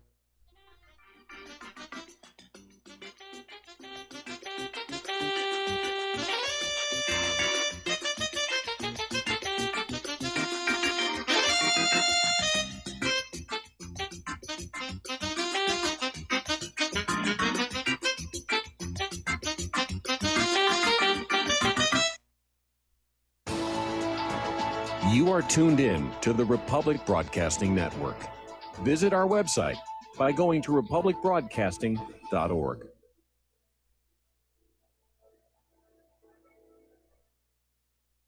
Homeowners, if your lender has gone out of business or sold your transaction to another lender or servicer, you may be the victim of a wrongful foreclosure, resulting in the loss of your home. If you've already lost your home, are in foreclosure, or even in good standing, you can challenge the mortgage transaction's illegal issue, and your property can be restored to you, and your foreclosure can be stopped or reversed, and the mortgage transaction declared unenforceable. State laws, U.S. title codes, the Uniform Commercial Codes, and U.S. Supreme Court rulings have upheld that defective mortgage documentations can reverse or stop foreclosures and enforce property title claims in favor of the homeowner. We are having successes in stopping the process of foreclosure, the enforcement of the foreclosure judgments, the sale of property, and evictions after the sale. We are not attorneys, and we don't give legal advice. We are a professional team of legal researchers, providing forensic mortgage audits and expert witnesses. We have the knowledge to produce the evidence and enforce laws regarding your legal issues. We've been in business for 12 years without a complaint. Consultations are free, and we provide a free title search to confirm if your mortgage has legal defects. Please call 855-253-3748. 855, keep it today.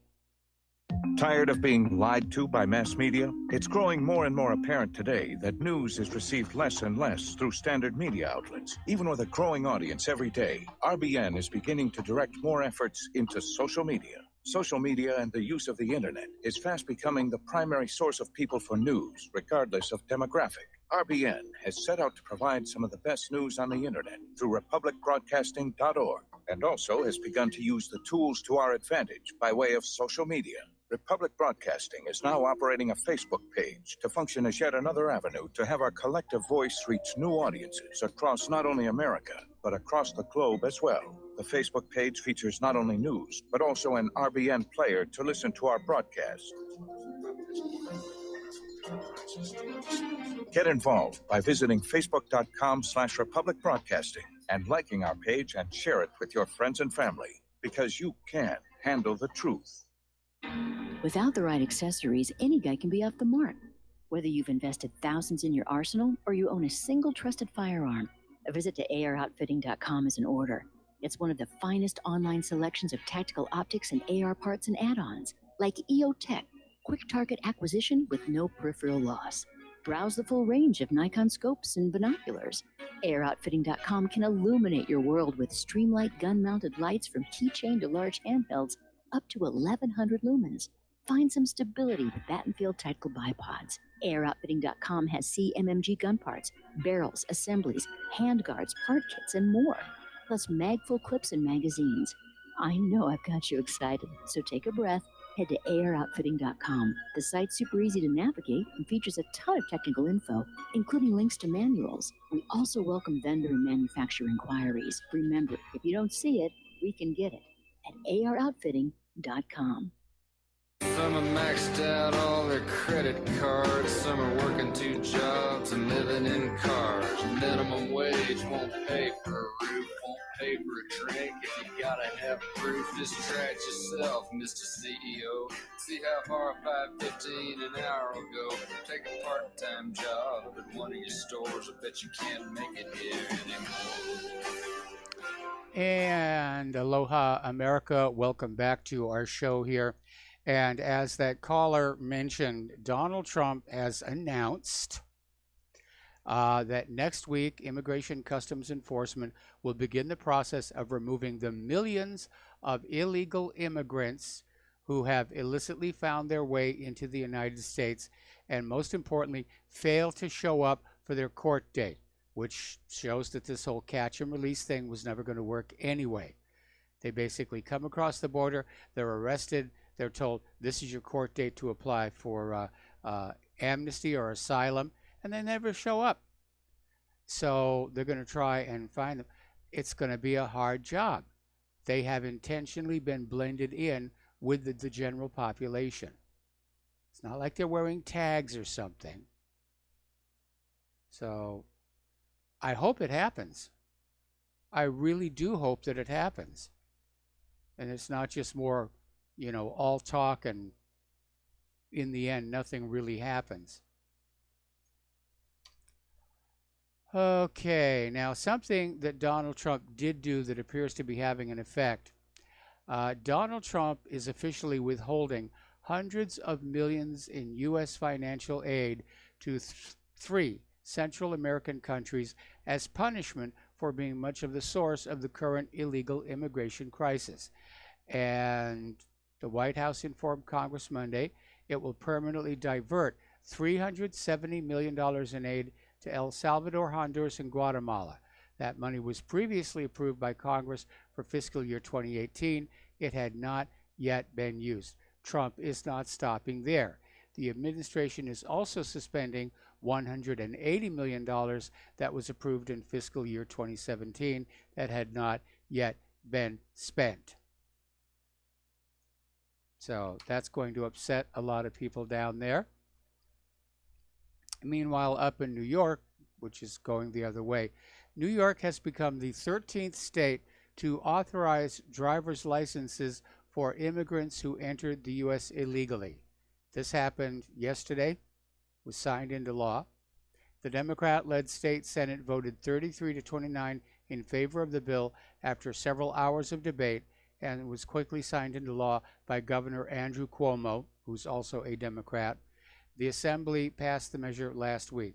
Now, supporters of this bill included the Business Council of New York State, the state's largest business organization, as well as many immigrant advocates who argued that immigrants, especially upstate, require licenses to get to work, care for their families, and take care of everyday tasks, which makes a lot of sense until you remember they're not supposed to be working.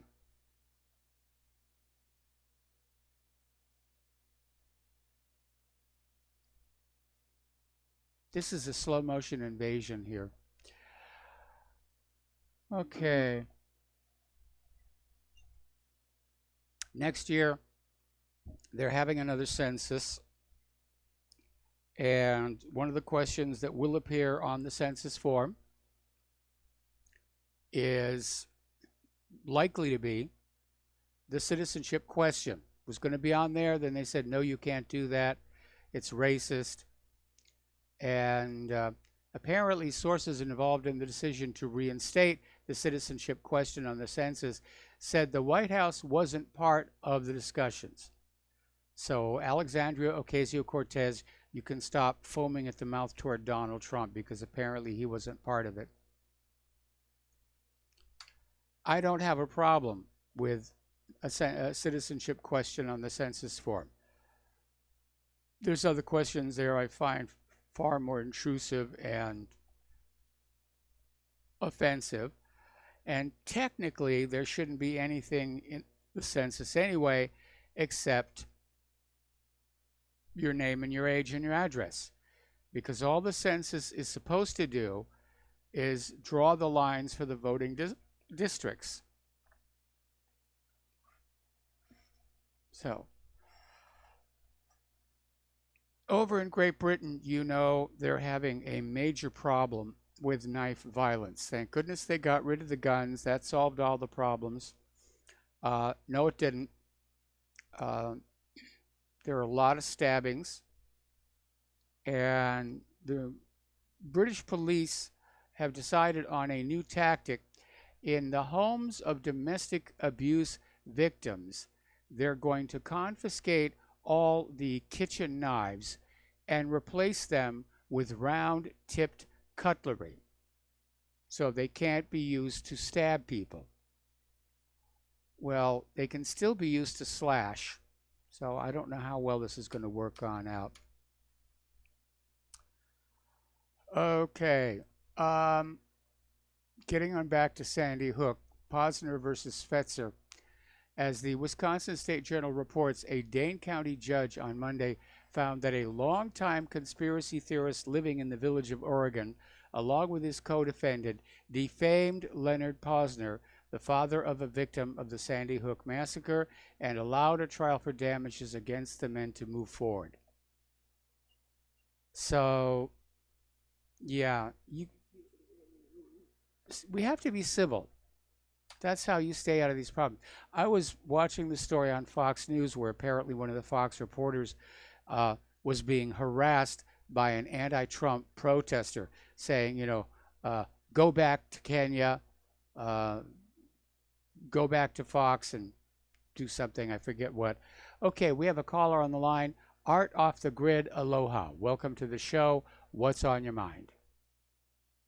Hey, Mike, I just heard you talking about, the new question on the census. I believe you said that was New York. And I remember reading about that a few days ago. And as soon as you said something about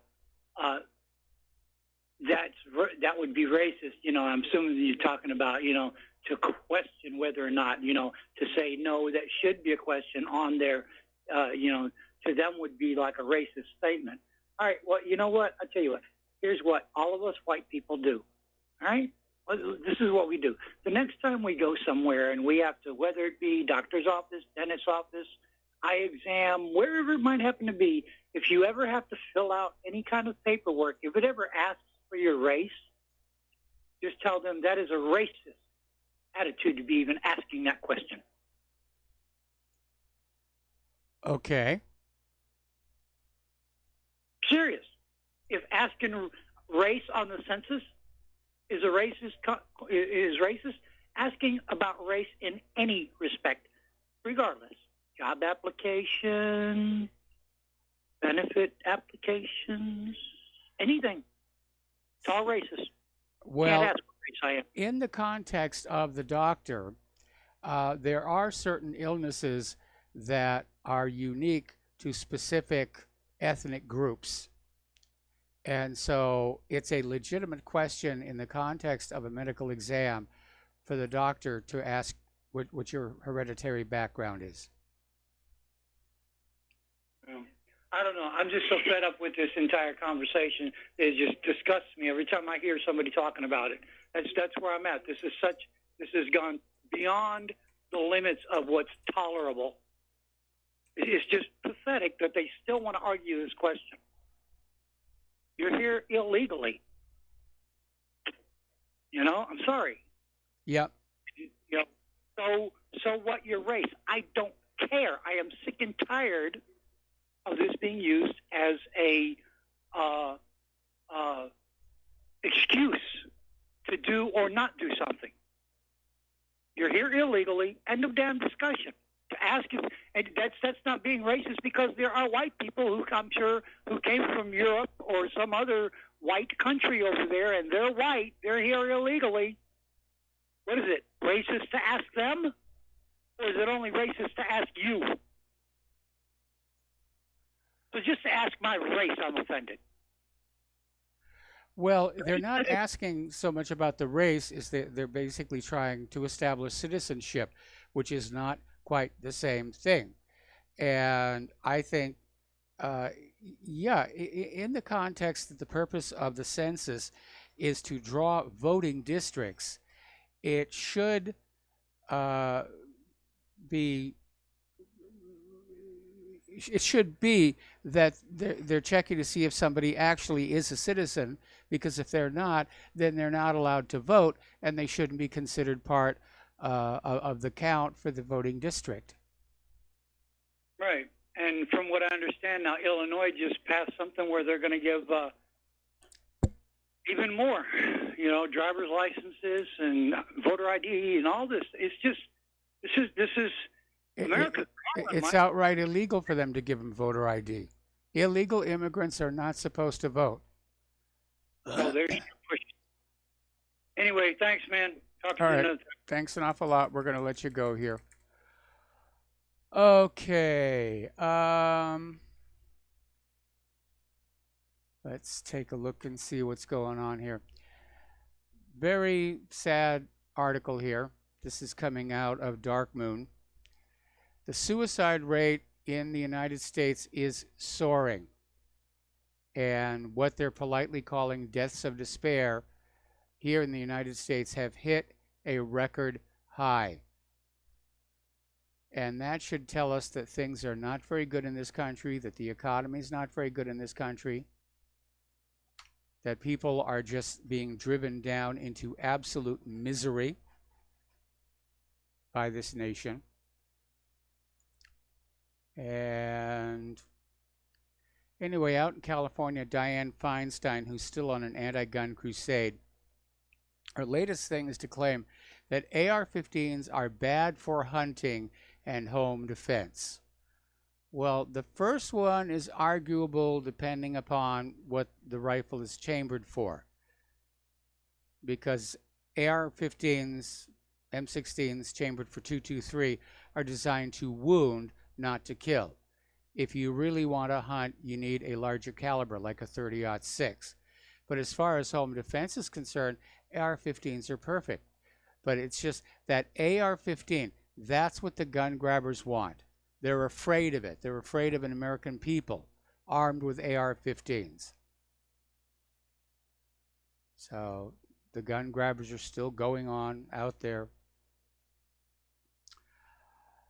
We talked the other day about these drag queen story hours taking place at libraries.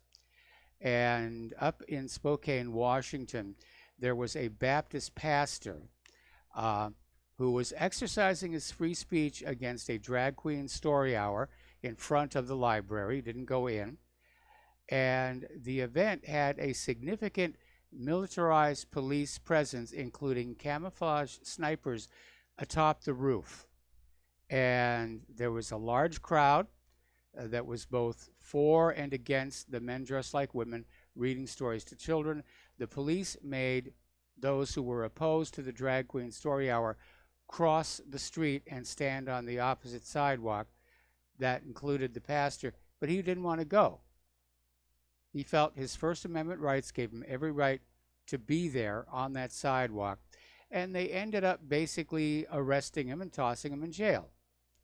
And video footage posted to social media shows police telling Afson Yatin of the New Covenant Baptist Church that if he does not support the event, he needs to stand on the other side of the street away from the library.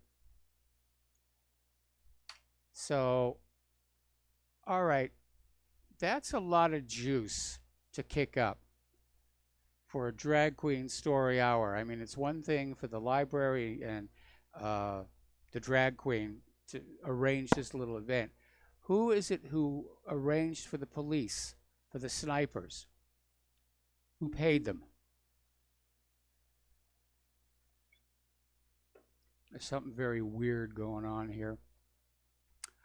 Alrighty, the cartoon series, My Little Pony, which is based on the Hasbro company's popular figurines, has introduced an LGBTQ couple into the children's cartoon. And so they just aired this episode in which there's a same-sex female pony couple taking charge of a school-aged pony named Scootaloo. And previously released in Europe, The Last Crusade was broadcast last Saturday on the Discovery Channel. So writer-producer Michael Vogel said that he and co-writer Nicole Dubuc were delighted to introduce a same-sex couple, Aunt Holiday and Auntie Lofty, to the children's show. And they had the full permission of Hasbro, which owns the My Little Pony franchise. Alrighty. Apparently Starbucks is going overboard on progressiveness. They are basically saying they're going to provide all transgender surgeries for their employees now.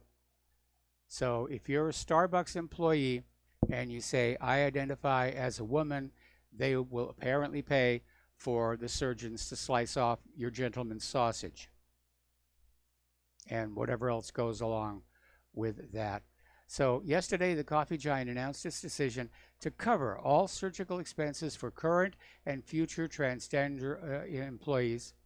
Now, since 2012, Starbucks has proclaimed great pride in funding the sometimes controversial gender reassignment surgery for its employees. Now the company is expanding its coverage and opting to pay for several additional cosmetic procedures and services for transgendered employees. Well, I wonder how many people who think they are transgender are going to get jobs at Starbucks just to be able to get their surgery paid for here. Okay. Between 2011 and 2014, there was this operation. It was called a Blue View and Sue scam. And it basically amounted to these two Minnesota attorneys who would obtain the rights to porno films, put copies of them online where they could be found, and then everybody who downloaded the porn were sued for copyright infringement unless they paid a $3,000 settlement fee. And they earned about $3 million doing this. And it also earned rather lengthy lodging in prison. One of the lawyers was sentenced to 14 years. And let's see, the other, they don't have it in the article here, but I imagine it's about the same.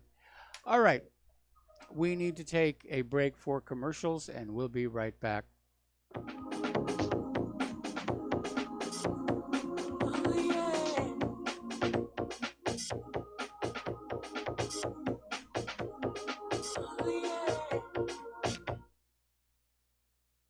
Corporate media dominates the American opinion. Finding independent voices that counter this avalanche is becoming increasingly difficult. With the endless corruption running rampant throughout our government, independent voices are needed more than ever to battle the offensive against our freedoms and liberties. As a listener of RBN, no one understands this concept better than you. Now it's up to you to do your part. The time has come for you to take action and begin broadcasting the truth to hundreds or thousands of people every month. Sound impossible? Quite the contrary. With pointed slogans from LibertyStickers.com, you can reach countless sleeping Americans unaware that they live in a real-life wonderland. LibertyStickers.com has a huge inventory of political bumper stickers and messages that reflect the truth about our government, our politicians, and the future of America. With so many in stock, there's one perfect for you. Visit us today at LibertyStickers.com. Again, that's LibertyStickers.com. Do your part. Your voice is important. Let it be heard. The reviews for Extendivite are amazing. Here are some from Amazon. By Christine, great for heart palpitations. By Anne, before I started using this product, every afternoon my ankles and my hands would be swollen. That doesn't happen anymore. So if that part of their advertising is true, I have to assume that the rest of it is also. Not to mention that when I had my yearly blood test, only a few weeks after beginning to use this product, my cholesterol had dropped over 30 points. I'm going to continue to take it. By Croc, I love this product. It really works. By Brad, works great, thank you. Tell us your story. Get your Extendivite today. To order, call 1-877-928-8822. That's 1-877-928-8822 or visit heartdrop.com.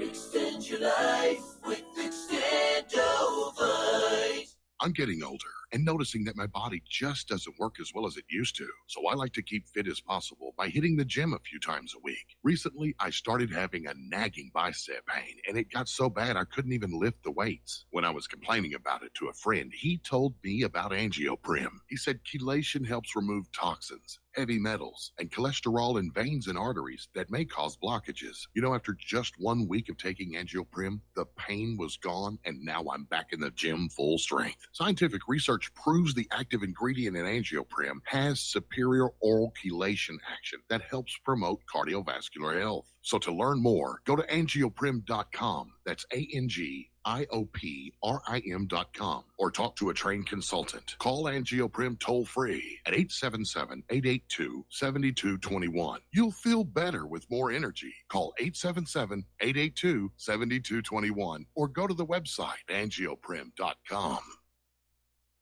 We will not go down in the night without a fight. You can burn up our mosques and our homes and our schools, but our spirit will never die. We will not go down in Gaza tonight.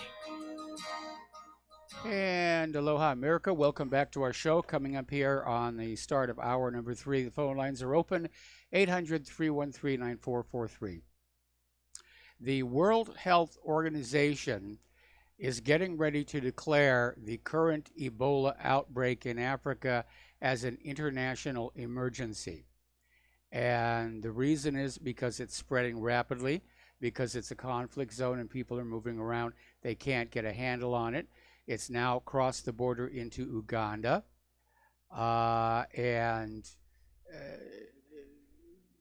the World Health Organization, according to Reuters, is now preparing to declare an international health emergency over this epidemic. And Ebola has, again, jumped from the Democratic Republic of the Congo to Uganda. And Uganda is not prepared to deal with this. They're basically flinging Ebola suspects back over the border as fast as they can. So it's going to get very, very ugly. But I still have yet to learn which strain of Ebola this is, but it has a 60% lethality rate and a 21-day incubation period. And we know that there are migrants from the Congo crossing into our country with rolls of $100 bills and with a 21-day incubation period and nobody actually testing them to see if they show antibodies for Ebola. They could get in deep inside the country before they become contagious. It's just insane. It's just absolutely insane. Okay, well, Robert F. Kennedy Jr. is getting back out there.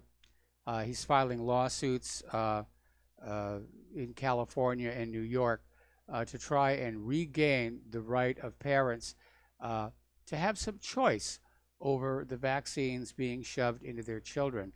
And he was being joined in Sacramento by actress Jessica Biel, who came on out in support of Robert F. Kennedy Jr. and Vaccine Truth, at which point she got savaged on social media.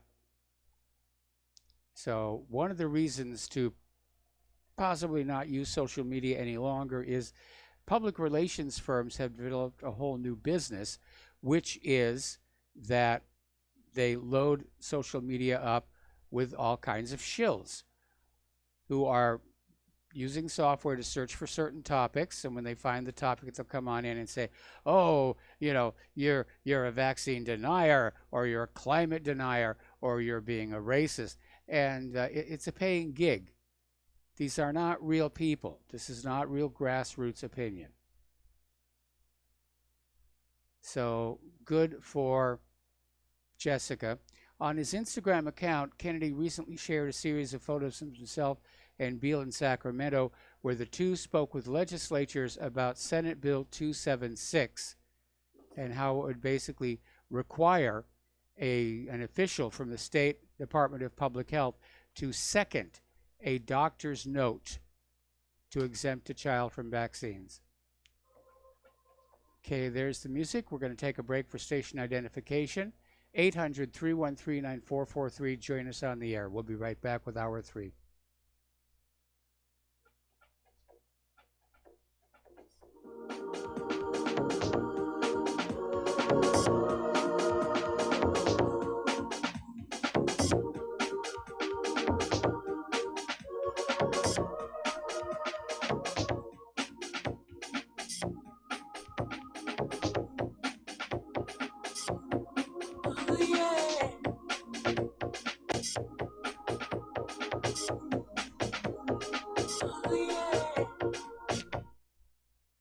Homeowners, are you in foreclosure, expecting to be served with a foreclosure lawsuit, or suspect your lender has coerced you into an illegal mortgage transaction? A huge number of mortgages made in the last 10 years have legal issues and are possibly defective. State laws and the U.S. Supreme Court have upheld that defective mortgage documents are grounds for foreclosure defense and for counterclaims in favor of the homeowner. If your mortgage has been sold or assigned since closing the loan, it may be defective and you may be paying the wrong party, and the lender may not have standing or the right to foreclose or collect payments under the law. If you would like to know if your mortgage is legal or not, or know if you are paying the right party, we can help. Our initial consultations are free of charge. We are not attorneys. We are legal researchers and work closely with experienced lawyers who know how to help you find the evidence to help you keep your home. Call toll free 1-855-2-KEEP-IT. That's 1-855-2-KEEP-IT today. This is RBN, the Republic Broadcasting Network.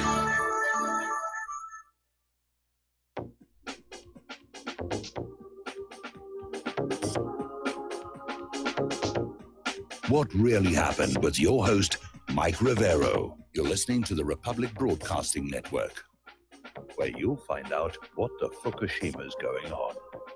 And aloha, America. Welcome back to our show. Hour number 3. The phone lines are open, 800-313-9443. And I want to tell you a little story about a gentleman named David Noakes. And recently, in fact, back in May, was released from prison after having served 6 months on a conviction relating to the manufacture, sale, and supply of an unlicensed medicine. Now, the medicine in question is called GC-MAF, and that's a contraction for GC protein-derived macrophage activating factor. And basically, this individual and those who worked with him were manufacturing this this product. It's not synthetic. It's made out of a naturally occurring human protein. And they've been using it to treat people with cancer. So the scientific evidence is showing GC-MAF is potentially the most effective cancer treatment ever discovered. And at his trial for selling an unlicensed medicine, Judge Nicholas Lorraine Smith made it clear that GC-MAF was not on trial. He accepted that Noakes had acted out of a genuine desire to help people. He noted that GC-MAF had been instrumental in successfully treating people who'd been written off by the medical profession, the orthodox medical profession, and said that he was looking forward to GC-MAF being made available to the public. And then he sentenced David Noakes to prison. So this is all about protecting the profits of Big Pharma. Okay, we have some callers on the line here. Let's start with John in Arkansas. Aloha, John. Welcome to the show. What's on your mind? Yeah, you're on the air. Yeah, look at it. I just want to bring up something you said about Dianne Feinstein. Yeah. And I'm so get ready. Here we go. She ain't got no credibility, no integrity to talk about any damn thing. This woman had a Chinese spy in her office for what, 20 years? Yep. Yeah. This ain't rumor. This ain't conjecture. It was put out on a Washington Post article by Harold Shute. So therefore, find me a river on Dianne Feinstein. Why the Senate has not forced her to resign? Because her office is compromised. The FBI should have went through her entire computer database and just swept the whole thing, man. Yep. The West Coast too. So what kind of integrity does she have right now? You tell me, Mike, and I'll take my hands off there. What kind of integrity? Well, I say the short answer is that if you're going to be a politician, integrity is a liability. And I'm sorry, that's just the way it is. I have been in contact with many of these people over the years, and I haven't met one of them that I really liked or felt comfortable inviting into my home. So let's see what happened here. All right, let's go back to the phones here to Todd in California. Aloha, Todd. Welcome to the show. What's on your mind? Hi, good afternoon, Mike. Thank you for taking my call. I hope you and your wife are doing fine and things are going well for you getting to your spot here in the greater land mass of the USA. Yes. I have a comment and a question. My comment is we just finished up a lawsuit. We sued a school district for bullying. We won the case. We won against the teacher, the bully's father, the principal, and everybody else that was involved. Not as much as I would have liked. Yeah. But I will say this. As a parent, I've never seen more appalling instruction and deflection of our autistic children. I've been homeschooling mine now for about 3 years plus, and I would dare say that my child would never be at the level he is now if he was out of public school. We are entering in geometry, and my son is on the spectrum. So, we're doing area of squares and rectangles. We're doing pi r squared on the circles, for the radius diameters, and working on the formulas. And we do that even during the summer. I don't let up. But the point of it is I think that if anybody's listening and they have children, what they can learn from me is to get their children completely out of the public school. And, the more parents that do this, they're going to make the public schools just continue to shut down because there's going to be no one going to them. They're an abysmal mess.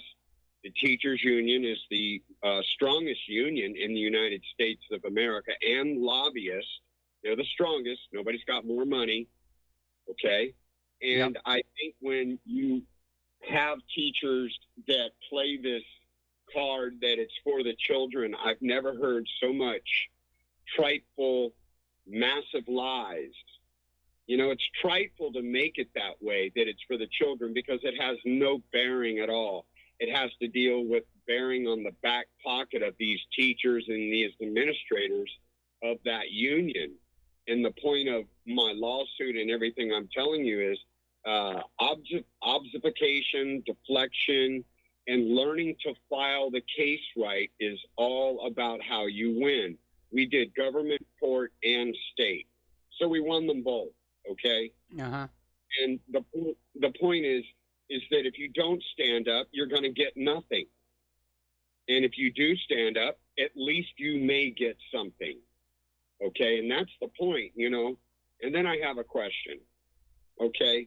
We seem to have forgotten a little bit about so-called axis of evil: North Korea, Iran, China, Russia, certain Eastern Bloc countries. But yet, as I've watched certain really good individual, George Webb, break it all down, I see a lot of dirty players from the political side down through the administrative side, through the military, and then you have the businesses that are all on the outlaying perimeter all around Washington, that they built all these buildings for these businesses, and it's all a joke. It's all on the taxpayers' money.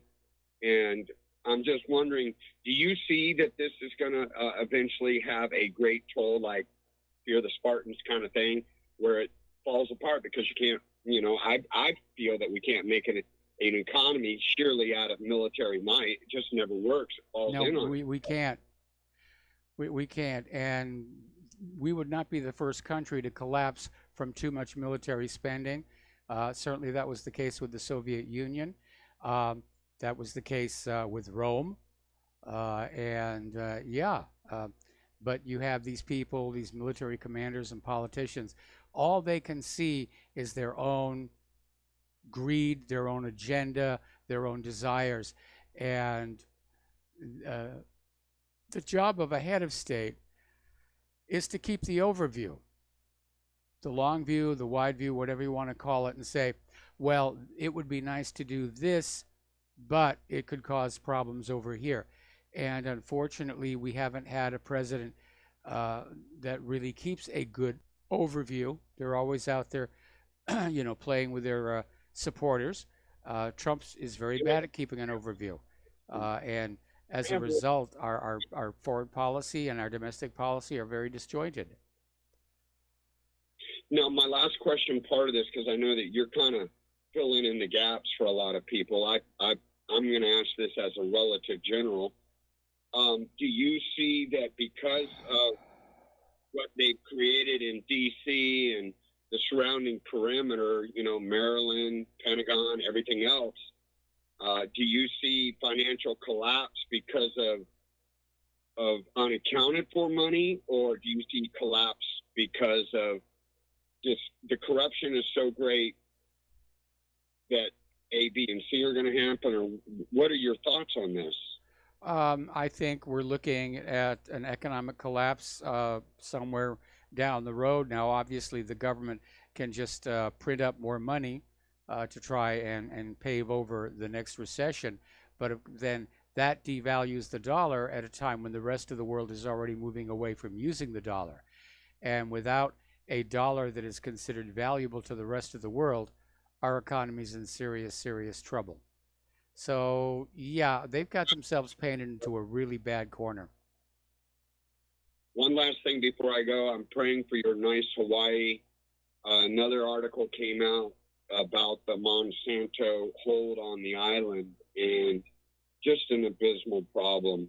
And I hope that, that those that are in the legalese and the know-how can sue these companies to infinitum and to the process where they can no longer operate on those islands. It's just, I've said it before, the homelessness there is just, I think it's higher there than anywhere else in the nation, to be quite honest. We've got 8,000 homeless people on Oahu alone. And as far as Monsanto, the problem is that farmers down on Maui did sue Monsanto to block the planting of experimental GMO crops, but the state legislature basically passed a law saying it's legal and you can't sue them. So somebody got bought. Well, my goodness, I hope you and the wife get healed up. I hope you get strength for your journey. Prayer for you and her.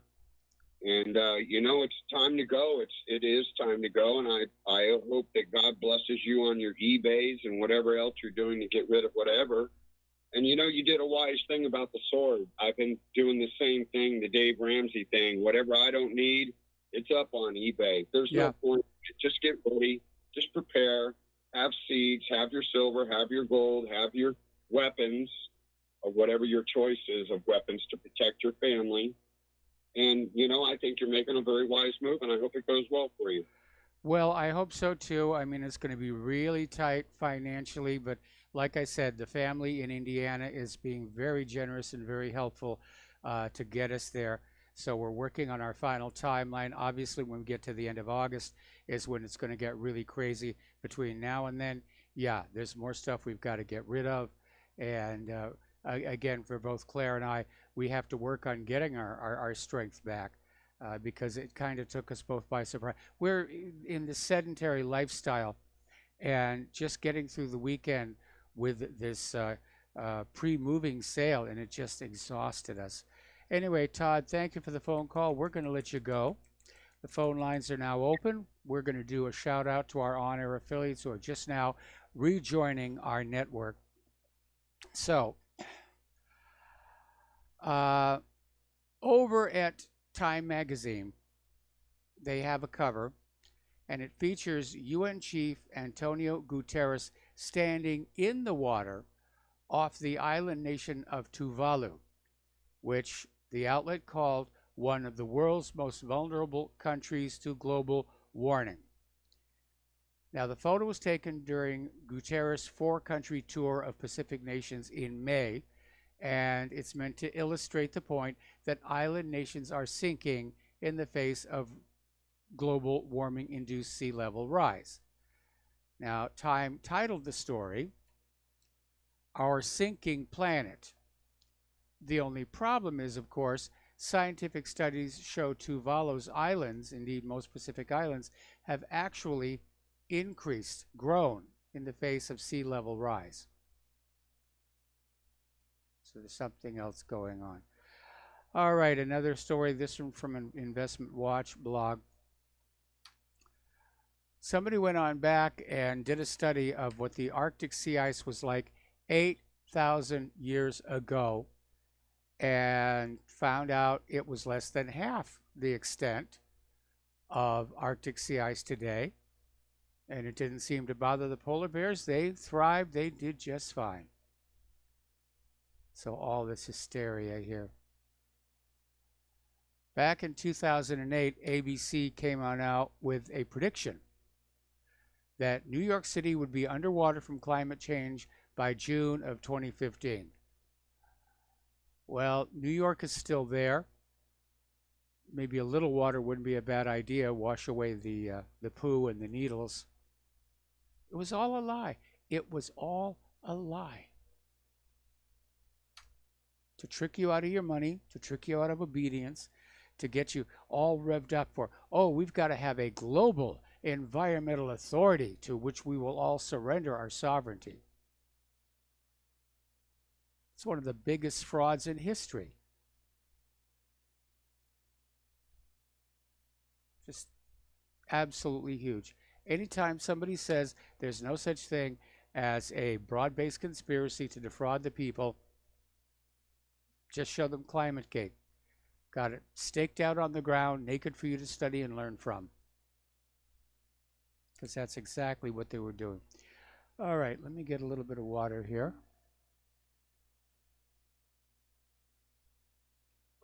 Okay. Over on Mars, there's been a little bit of a surprise from the Mars Reconnaissance Orbiter. It's been up there for more than 13 years, scanning the surface with high-resolution imaging science, and it discovered that sometime in the recent past, a large meteor crashed into Mars' surface, producing a fresh crater that's roughly 50 feet across. And they're estimating that the rock itself that caused the crater was probably about 5 feet across. And the real surprise, though, is the very dark albedo of the material that was thrown out of the crater. But so they're going to be looking at that. These kind of events can really energize people. I remember when I was working on Viking, and I was downloading images from Viking 2. And near Viking 2, there was this big rock about the size of a Volkswagen Beetle. And obviously, we were very lucky we didn't land on that because it would have flipped the rover over. But we landed right next to it. So I'm looking at that, and I notice at the base of the rock, there's been this little tiny, call it a subsidence or a landslide. And everybody lights up. Oh my goodness, we've seen an event. So, another story, this one is a little more concerning.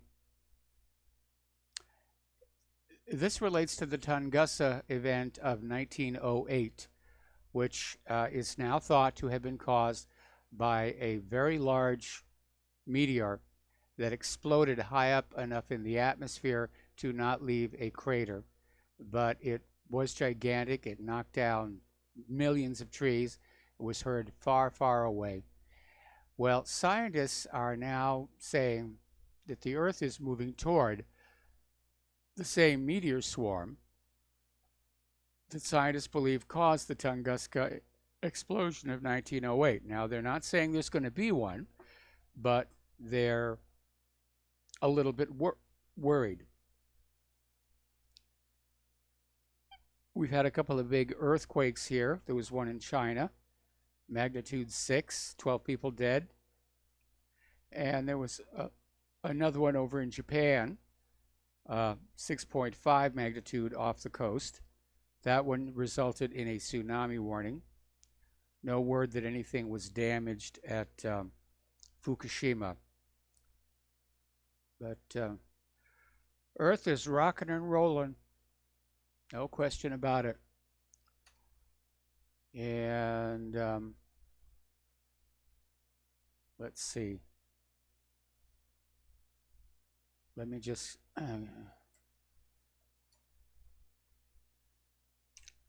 all right.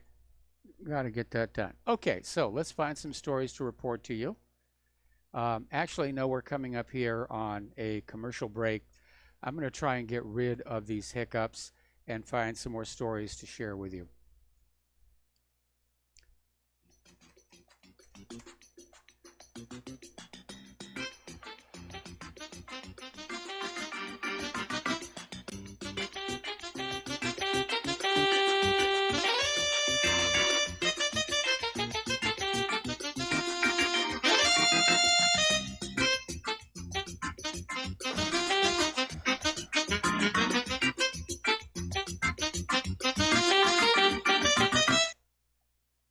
It happens more often than we can imagine. In my case, I was sitting at home, and out of nowhere, I just started feeling uncomfortable. Then it got worse, and I started perspiring. I tried to ignore it, but I waited too long. The chest pain came as we were driving to the hospital emergency. I felt my life clock begin to tick. I barely survived. There was lots of damage done to my heart. What do I do now? I was lucky. I took a leap of faith and tried a 7-herb formula with hawthorn, garlic, cayenne, and more called Extendivite. Herbs have been used for thousands of years to keep us healthy. If you're not using Extendivite as a preventative supplement, maybe it's time to start. To order, call 1-877-928-8822 or visit heartdrop.com. Extend your life with Extendovite. Folks, we're living in a world the likes of which we've never perceived any clearer than we do now. The plan for global governance has been in the works for generations and would have likely been achieved by now, but for the fact that the globalists left open their Achilles heel. With all their tools, Federal Reserve System, fiat currency, no child left behind, and then Common Core education introduced to our schools to dumb us down, vaccines, pharmaceuticals to lobotomize us, GMO foods, insertion of compromised or bought and paid for politicians, judges, mainstream media propaganda, all pieced together like a puzzle designed to ultimately bring the world under submission. But with all their strategy, they forgot one thing: knowledge. And knowledge is power. With knowledge, their bombardment is nullified. Folks, with that, as brilliant and knowledgeable as you've become, among the wisest audience of any radio audience in the world, and you are, I want you to take a moment to reflect and ask yourself, how much of that knowledge did I obtain from Republic Broadcasting Network? How high has my consciousness been raised since I've been a listener? How fast am I now able to discriminate truth from fake news by being a Republic Broadcasting listener? How clear am I now able to see the world since I've been listening to RBN? Ask yourselves those questions, folks. Then ask yourself, what is that knowledge worth to me? Like my morning coffee, how would I survive without it? A voice of truth in a sea of lies. Do we not all need to make sure it survives? Like public broadcasting, we are now finding we can only survive with listener support. Censorship, advertisers being attacked, truth itself being attacked. It's the only way through this. We at Republic Broadcasting humbly ask you to become a supporter. Look at your budget and make a determination of what Republic Broadcasting is worth to you and what you can afford on a monthly basis. Go to republicbroadcasting.org and pledge 20, 30, 40, 50, if possible, 100 a month or more if it's affordable. Click the donate button and become a regular monthly donor. Assure both us and yourself that Republic Broadcasting truth will continue to flow like that morning coffee. The network thanks you.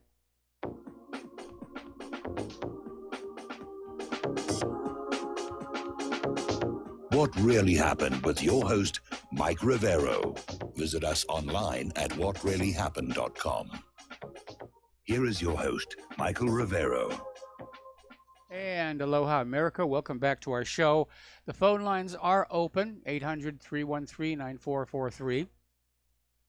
And until somebody calls all in, we have a few little stories to look at. Apparently, the United States has decided to send $250 million in lethal aid to Ukraine. And so the total bill, which you are expected to pay, is $1.5 billion with a B since 2014. And so we're going to get the Ukrainians to fight the Ruskies. It is not impossible to conceive of this nation being bankrupted by all the military spending. Now, down in Haiti, the protests are still going on, and apparently the riot police are now using live ammunition along with the tear gas. At least 2 protesters were injured when the riot police opened fire in Port-au-Prince yesterday during the demonstrations against Haiti's President Jovenel Moïse and law enforcement. I don't know that they're going to get this one to shut down quietly. In fact, when you look over Gaza, the Great March of Return, 61 weeks, 63 weeks it's been going. Back to Haiti, the protesters reportedly erected barricades and set fire to one vehicle, while the riot police responded by firing tear gas and allegedly live ammunition. So that's going on here.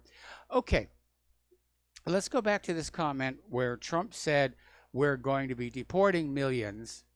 It turns out he made that statement as part of the kickoff of his 2020 campaign. So it's a campaign promise. And for logistical reasons, I doubted it could be done. And now that I know it's a campaign promise, look how well he kept his other campaign promises. So it's just insane. So yeah, I don't believe him anymore. I don't believe they're going to be deporting millions. I'd like to see it happen. But at this point, I have no reason to trust what Donald Trump has said. Okay, let's see. Down in Nashville, there's been another Confederate monument defaced with red graffiti saying they were racists.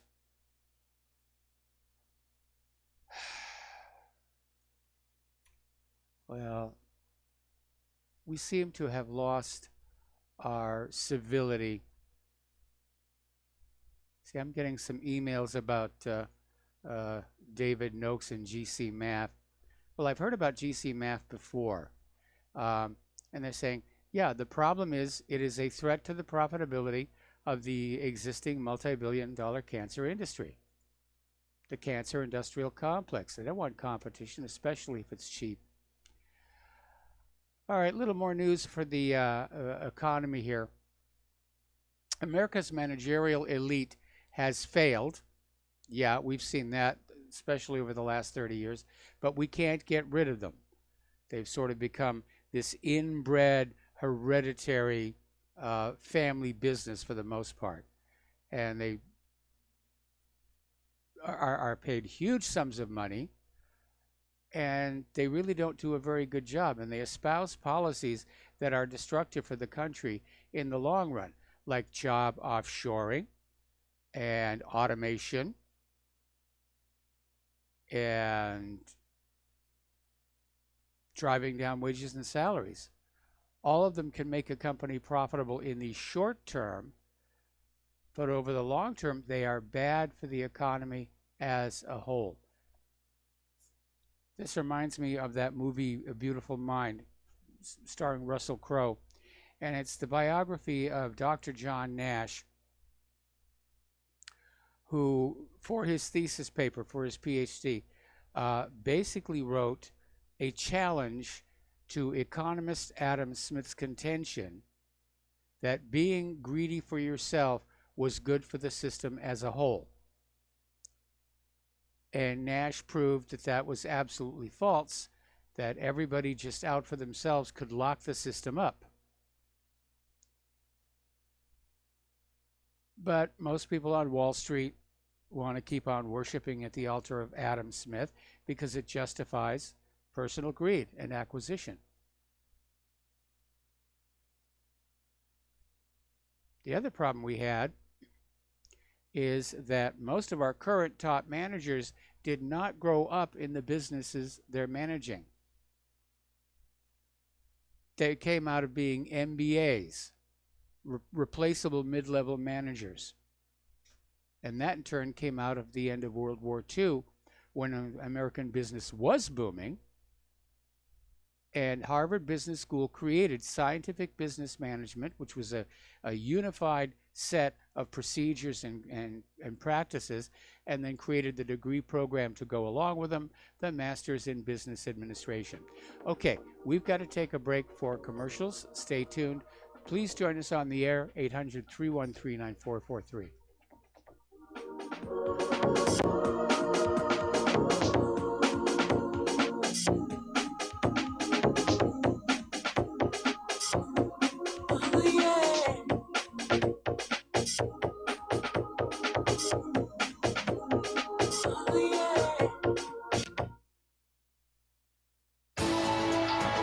You are tuned in to the Republic Broadcasting Network. Visit our website by going to republicbroadcasting.org.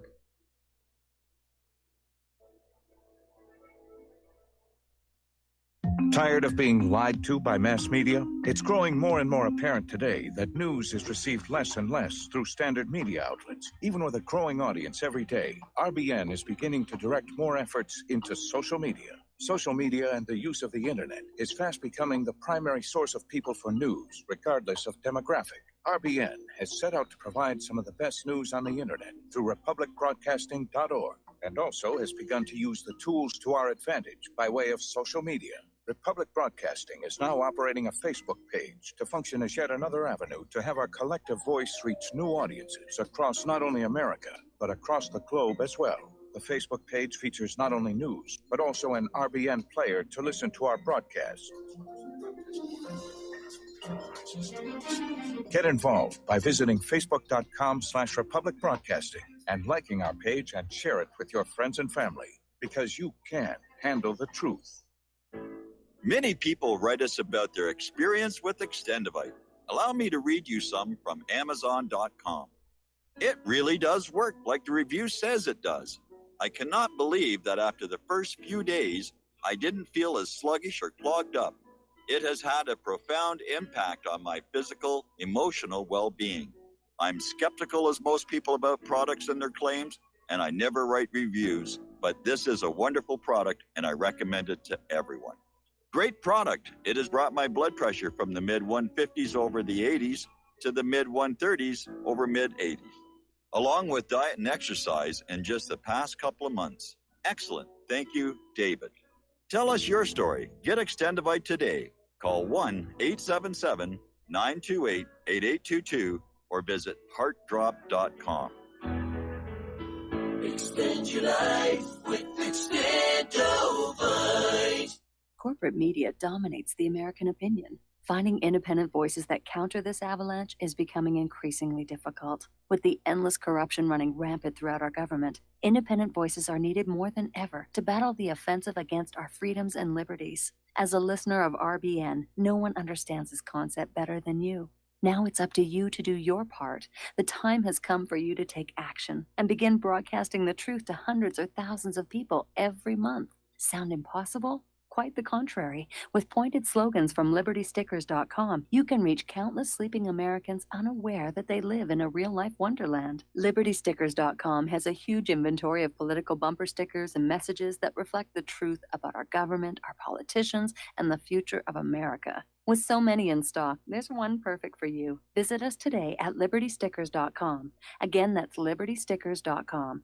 Do your part. Your voice is important. Let it be heard.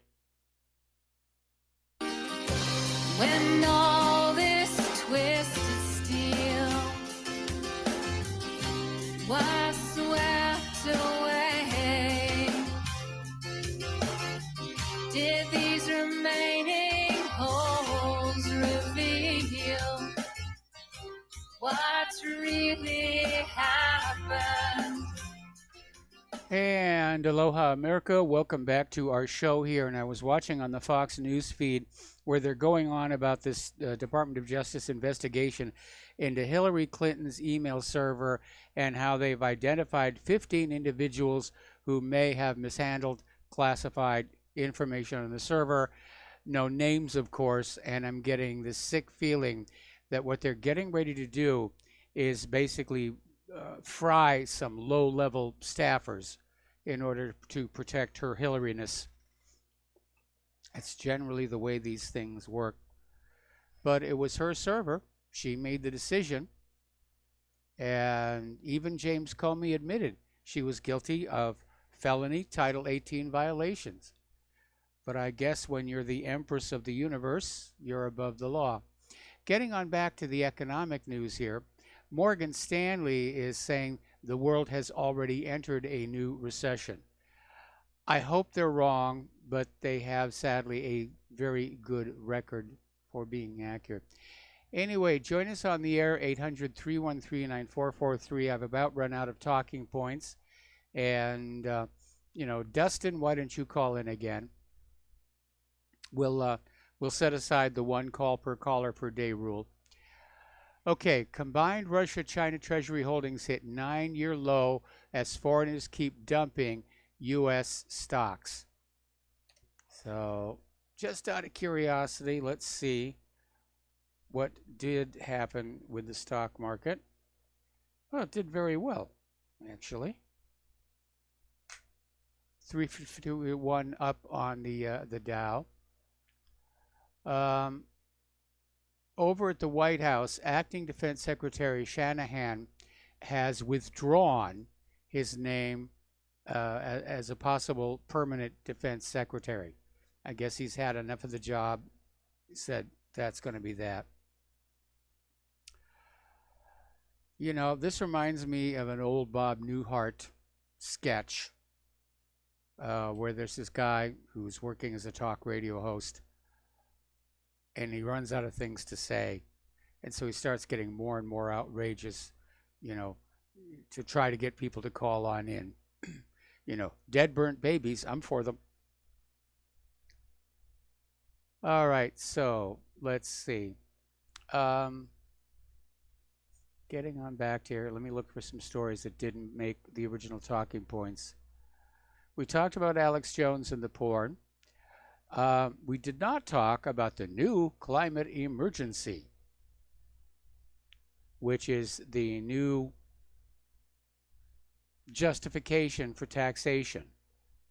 And this comes down from Canada in Gulf City, or Gulf City, not sure. And they declared there's a climate emergency. And they already, luckily enough, have an action plan. A very ambitious, robust, and doable action plan. And all it does is cost money. All right, we have a caller on the line. Thank you very much, Don in Iowa. Aloha. Welcome to the show. What's on your mind? Hello, Mike. Yeah, Trump. One thing about Trump so far, he has not launched a major land invasion. I mean, he's come. People thought he was going to attack Korea. He didn't do it. People think he's going to attack Iran, but so far he hasn't done it. He did a little bit of shenanigans. The year is young. Okay, but I mean, he does have that going for him, and I'll give him credit for not launching an invasion yet. When he finally does, then that goes out the window, and then he's just he's no good at all. But I mean, so far, to an extent, you can kind of visualize what he's doing is playing a global game of good cop, bad cop. He's got the bad cops as Pompeo and that other nincompoop Bolton running around acting tough, talking tough, and being stupid. And then that's the bad cop, and he's saying, "Deal with me. I'm the good cop." Here. That's an old, tried and true method in law enforcement. Well, let me back up here to this question about whether Trump is going to launch a land war. If he's not going to go to war against Iran, why is he trying to annoy them so much? Yeah, you're right. I don't know. Nobody can figure him out. I watched Ron Paul, Liberty Report, I think it's called. Ron Paul is one of the smartest guys around when it comes to politics. He was a representative for a long, long time, and he can look at these guys and know what the hell's going on. he can't figure out Trump, especially on foreign policy. He'll do one thing and then he'll move around and do something. Nobody knows what he's doing. It's very But disjointed. I'm just saying, I don't know. I think maybe they're deciding foreign policy with a dartboard. well, hopefully he's trying to play play the old good cop, bad cop. I mean, not really. I don't know what he's doing. He doesn't know what he's doing probably either. He's like you say, Adelson. Probably Adelson called him up and said, "Hey, hire Bolton, and make Pompeo." And Trump said, "Okay, I guess I will." Then that doesn't wash either, because we thought that Trump was a guy that didn't need any money, right? I mean, he's a billionaire. He's the richest president ever, and supposedly nobody can buy him. That's what everybody was saying. Well, that's what we all thought. Yeah. Well, but he's proved that he's had some jackasses underneath him, but then he just waits them out, and eventually they quit, like Sessions and McMaster. Eventually they quit, or he more or less fires them after a while. The question is, why did he get him in the first place? We don't know. That is the question. Well, in this case, definitely it's Sheldon Adelson. Sheldon Adelson. Well, okay. Well, like I say, I will give Trump the benefit of the doubt because he hasn't launched any invasion so far. Oh, and it looks like this Iran deal is not going to go, because when Pompeo went down there, talked to the generals, these generals are not stupid. They know what their armies can do and what they can't do. They know the army is fatigued from being in constant war mode. 18 years of war. Yeah, and they know they're smart. These guys, the generals, have nothing. They don't have to kowtow to somebody like anybody, because they already got 30 years in. The worst that could happen to them is Trump, somebody would say, well, "We don't want you to be in this spot anymore." Say, "Okay, I'll retire with my tremendous pension." It has to be a pension bigger than anybody could even dream of. 30 years with a 10 general, 3-star general or something. Yeah, they make so much money just on their pension. You wonder why he hasn't retired already and went fishing. But they're still there with their 30 years. So yeah, that's why these guys nobody can really tell them anything. Now Shinseki, remember the Iraq War, George W. Bush's Iraq War. Shinseki also told everybody, "Hey, we can't do it. We don't have enough troops." He even said that in Congress, through Congress, in a congressional hearing. And he was right. They didn't have enough troops. They needed more. They could knock Hussein out of his seat there, but they needed a lot more to secure the area after it was done. That's what they didn't do at all. Yeah. They didn't secure it. They just let it go into chaos. And it was mainly because they didn't have enough, and he told them. And Bush got rid of Shinseki. I mean, so that's the way Bush handled it. He fired this. I mean, kind of. Please resign, and if you're a smart guy, go ahead and resign so you won't get fired or whatever like that.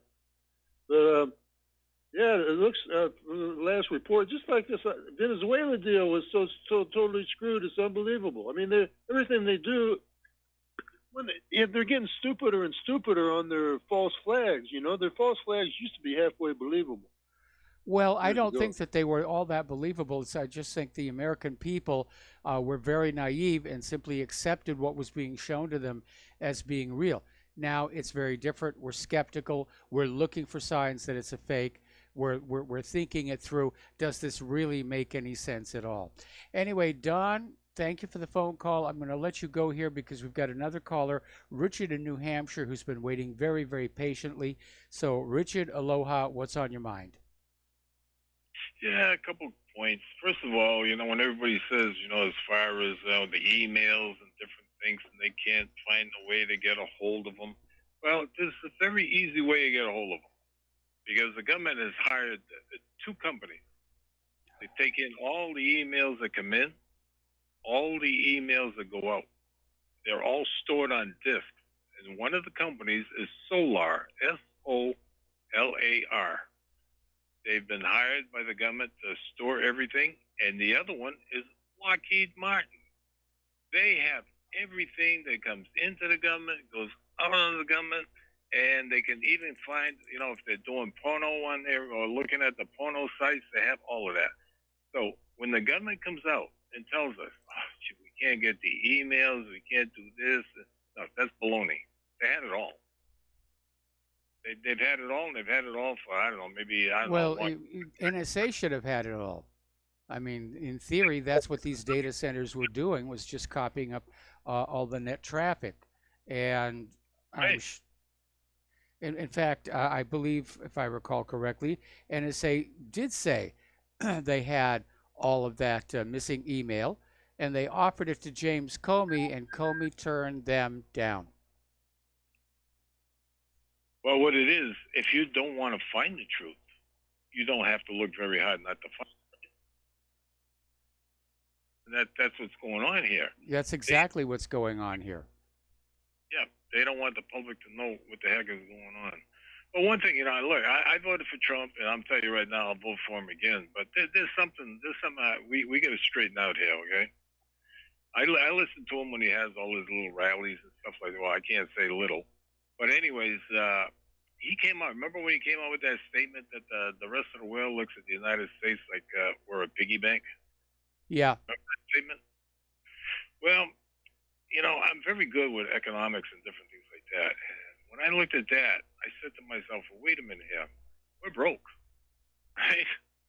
I mean, as far as, as far as, like, say, the debt, we're looking at $22 trillion. But are you aware of the unfunded liability? Oh, yeah. That's like 200 trillion.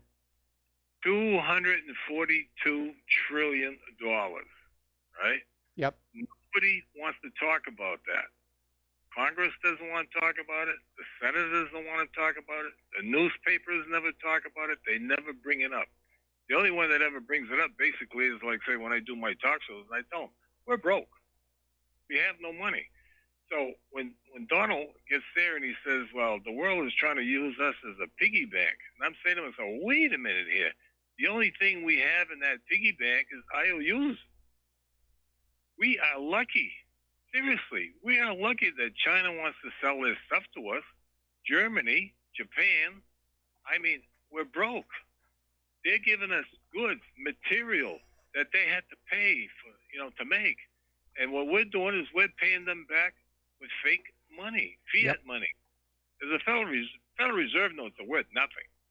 A Federal Reserve note is only worth 3 cents, whether it's a dollar bill or whether it's $100 bill. Costs 3 cents. That's it. So we're paying, we're buying a car, right, for, we'll say $10,000, and for every $10,000, we're paying them $3 on a $100 bill.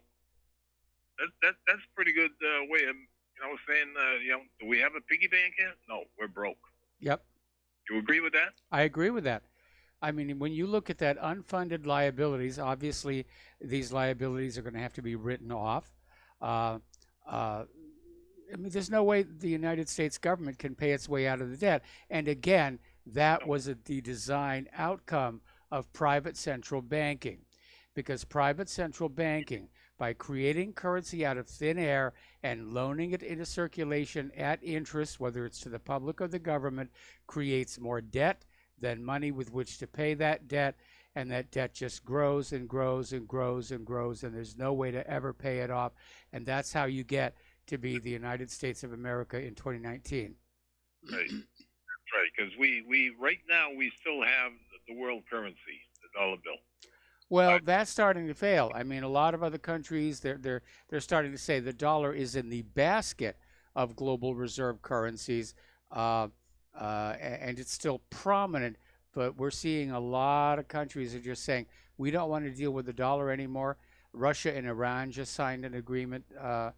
They're dealing directly. And yeah, a lot of countries are now going around the dollar. They're going around the SWIFT system because they're very upset that the United States government basically weaponized the dollar and the SWIFT system to enforce their sanctions. And Trump has sort of following the law of the hammer. If you give a small child a hammer, everything he encounters needs pounding. Well, in Trump's case, it's a sanction. We gave Trump the power to sanction, and everything he encounters needs a sanction. and it's really annoying a lot of our The thing that we have to partners look around at the world. is when he says he's going to put sanctions on China, okay? Well, if he puts sanctions on China, you know what China's going to do? China's going to say, "The hell with the United States. We're just going to deal with Japan because they're running a deficit with Japan. Yep. Japan is surplus against China." But the thing that we have to look at here, right? China is gathering all the gold that they can get their hands on. Russia is getting all the gold that they can get their hands on, and then India is getting all the gold. So what are we looking at here? We're going to be going on a gold standard. The U.S. dollar is going to be like the Weimar Republic. I mean, you know, Yep. all the rice marks, they're not going to be worth a darn thing. You build to throw them in your wood stove to warm up your house. That's what the only thing you can use them for. No, you're absolutely right. You know, these countries are going to go back to having their own currencies that are at least partly backed in gold to keep them stable. Exactly. They're going to be backing their money with gold. And what do we have? I mean, the only thing that we have down there in Kentucky is Fort. Heck is it? Fort Knox. Yeah. But we don't know what's in there. That could have been emptied out long, long ago. The same thing with the J.P. Morgan and the New York Fed. We talked about this on that History Channel show, the gold conspiracy. And get in there, Twinkie bars. yeah, well, you know, it'll keep them safe there. All right, well, listen, Richard, thank you very much. Got to take a break for commercials. We'll be back with the last segment of today's show after these few words.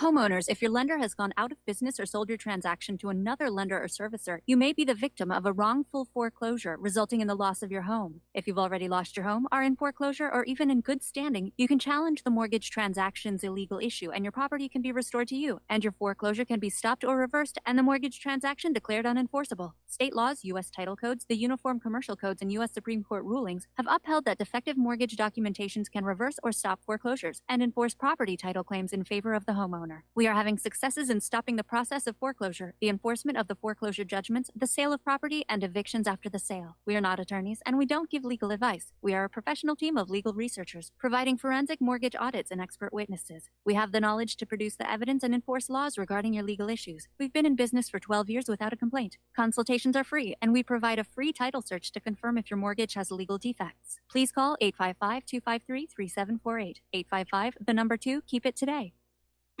Without the right accessories, any guy can be off the mark. Whether you've invested thousands in your arsenal or you own a single trusted firearm, a visit to AROutfitting.com is in order. It's one of the finest online selections of tactical optics and AR parts and add-ons, like EOTech, quick target acquisition with no peripheral loss. Browse the full range of Nikon scopes and binoculars. AROutfitting.com can illuminate your world with Streamlight gun-mounted lights from keychain to large handhelds up to 1,100 lumens. Find some stability with Battenfield Tactical Bipods. AirOutfitting.com has CMMG gun parts, barrels, assemblies, handguards, part kits, and more. Plus mag-full clips and magazines. I know I've got you excited, so take a breath. Head to AirOutfitting.com. The site's super easy to navigate and features a ton of technical info, including links to manuals. We also welcome vendor and manufacturer inquiries. Remember, if you don't see it, we can get it at AirOutfitting.com. Tired of being lied to by mass media? It's growing more and more apparent today that news is received less and less through standard media outlets. Even with a growing audience every day, RBN is beginning to direct more efforts into social media. Social media and the use of the internet is fast becoming the primary source of people for news, regardless of demographic. RBN has set out to provide some of the best news on the internet through republicbroadcasting.org, and also has begun to use the tools to our advantage by way of social media. Republic Broadcasting is now operating a Facebook page to function as yet another avenue to have our collective voice reach new audiences across not only America, but across the globe as well. The Facebook page features not only news, but also an RBN player to listen to our broadcast. Get involved by visiting facebook.com/Republic Broadcasting and liking our page and share it with your friends and family, because you can handle the truth.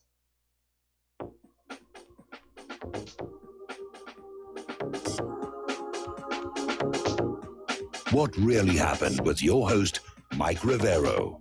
You're listening to the Republic Broadcasting Network. Here is your host, Michael Rivero. And aloha, America. Welcome back to our show, last segment of our program today. And boy, what a crazy time that we live in here. And apparently Trump is going to meet with Xi Jinping at the G20 summit. And I made this comment yesterday. I'm going to make it again. It was like back during Rodney King, when all that was going down. Can't we all just get along? And apparently we can't. It is not the nature of humans to get along all that peacefully. Some do, some don't. Too many don't. Okay. I'm looking at this article in The Atlantic, and they're still making a big stink, if you will, over Malaysian Airlines. Pardon me.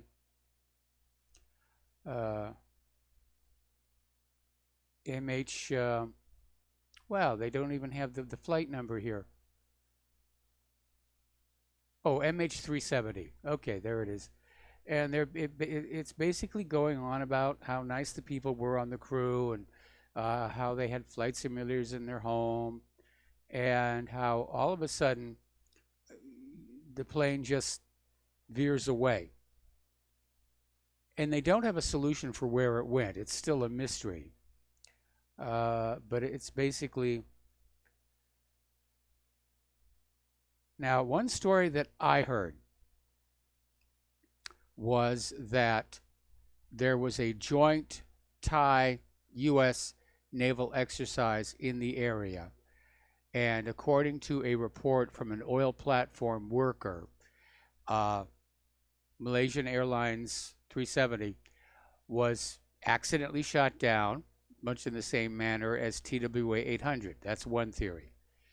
The other theory is that because these aircraft are in short supply and replacement parts are in short supply, that somebody hijacked the aircraft, allowed the cabin to vent, to basically knock out the passengers, and landed it someplace to strip it, put the parts back out on the black market. Or it just legitimately could have crashed someplace. But again, this idea that it veered off to the west before it went down makes it a real mystery. One day we'll find out, hopefully, what happened.